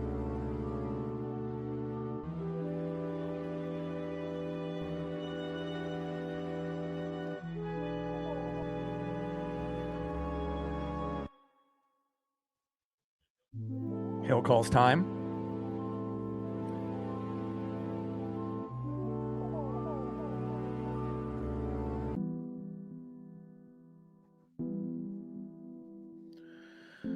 Oh man, oh man, oh man. What a fucking day. 0-1 pitch, high and away. Changeup missing there by Jose Ferrer. 1 ball and 1 strike. With nobody on and 1 out. Derek Hill pinch hitting in the box for the White Sox. Jose Ferrer on the mound.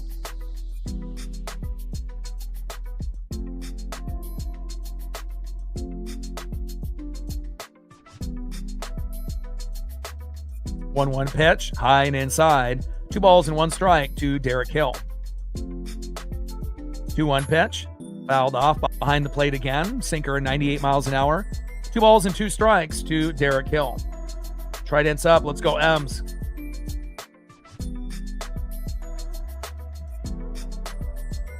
Come on, Jose. 2-2 pitch, low and at the knees. Count now is full. 3 balls and 2 strikes from Ferrer to Hill. So, even though we might trust, Ferrer more than Mooney, it's not by much. Again, on paper, his numbers look great. But when you watch the games, he fucks up pretty often. 3-2 pitch, big swing and a miss. There we go, Jose.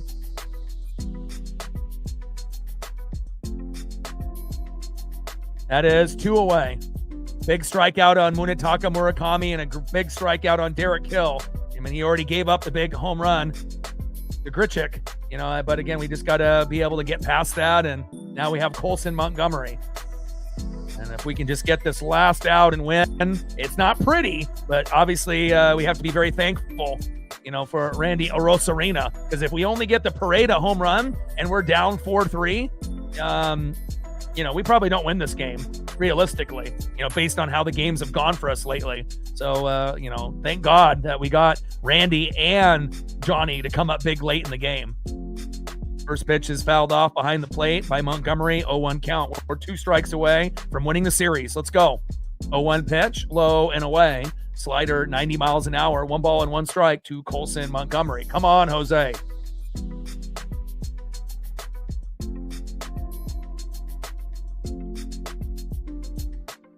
One pitch, big swing and a miss.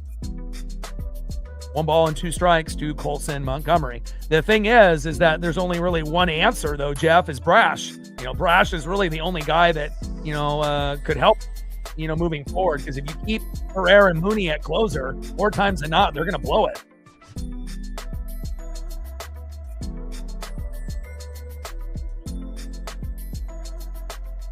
One-two pitch. Low and at the knees. Count now is 2 balls and 2 strikes to Colson Montgomery.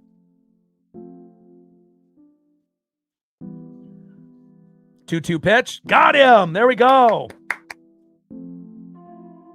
Nice job there by Jose Ferrer getting the job done.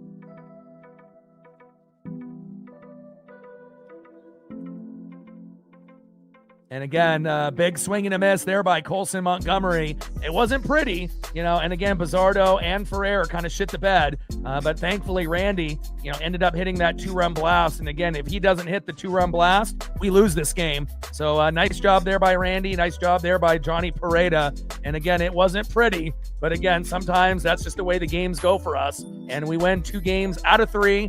And again, we're going to have a good rest of our day, as well as tomorrow while we go on the road to face the Royals. So I'm going to bring up the stats here momentarily.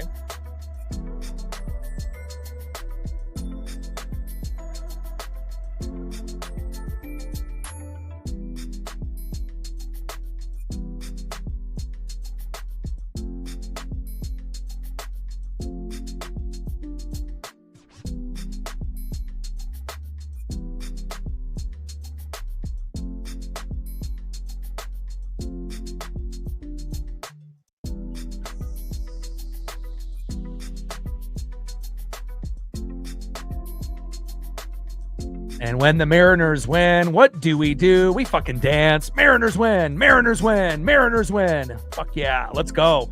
Final score 5-4, even though we got a little bit of a scare there for a late home run there by Randall Krichik. But let's see the stat line here momentarily. We'll go with both teams. Started off with the White Sox. So leading off, Sam Antonacci, 2 for 4 with a run. Munetaka Murakami, 2 for 5 with an RBI. Andrew Benintendi, 1 for 4 with an RBI. Colson Montgomery, 0 for 4. Chase Mydroth ends up going 2 for 3 with a run. Jared Kelenic, 1 for 3. Tristan Peters, 1 for 4. Drew Romo, 0 for 3. And Luis Angel Acuna, 1 for 3 with a run. And then let's go on the flip side here for the Mariners. Cole Young in his first game leading off for the Mariners in his young career, 1 for 2. Julio Rodriguez, 2 for 4 with a run. Josh Naylor, 0 for 4. Randy Arozarena, the MVP of this game, 1 for 2 with 3 runs, a home run, and 2 RBIs. Great job, Randy, the only player on the Mariners batting above 300 at 302. Luke Raley, 0 for 2. Should have had more at-bats for him if you were going to do it for Canzone. Dominic Canzone, 1 for 3 with an RBI. Patrick Wisdom, 1 for 4 with an RBI. Good job, Pat. Colt Emerson, 0 for 3 with an error, which is unfortunate. And then Johnny Pareda, 1 for 2 with a run, a home run, and an RBI. Tridents up. Let's go, Ems.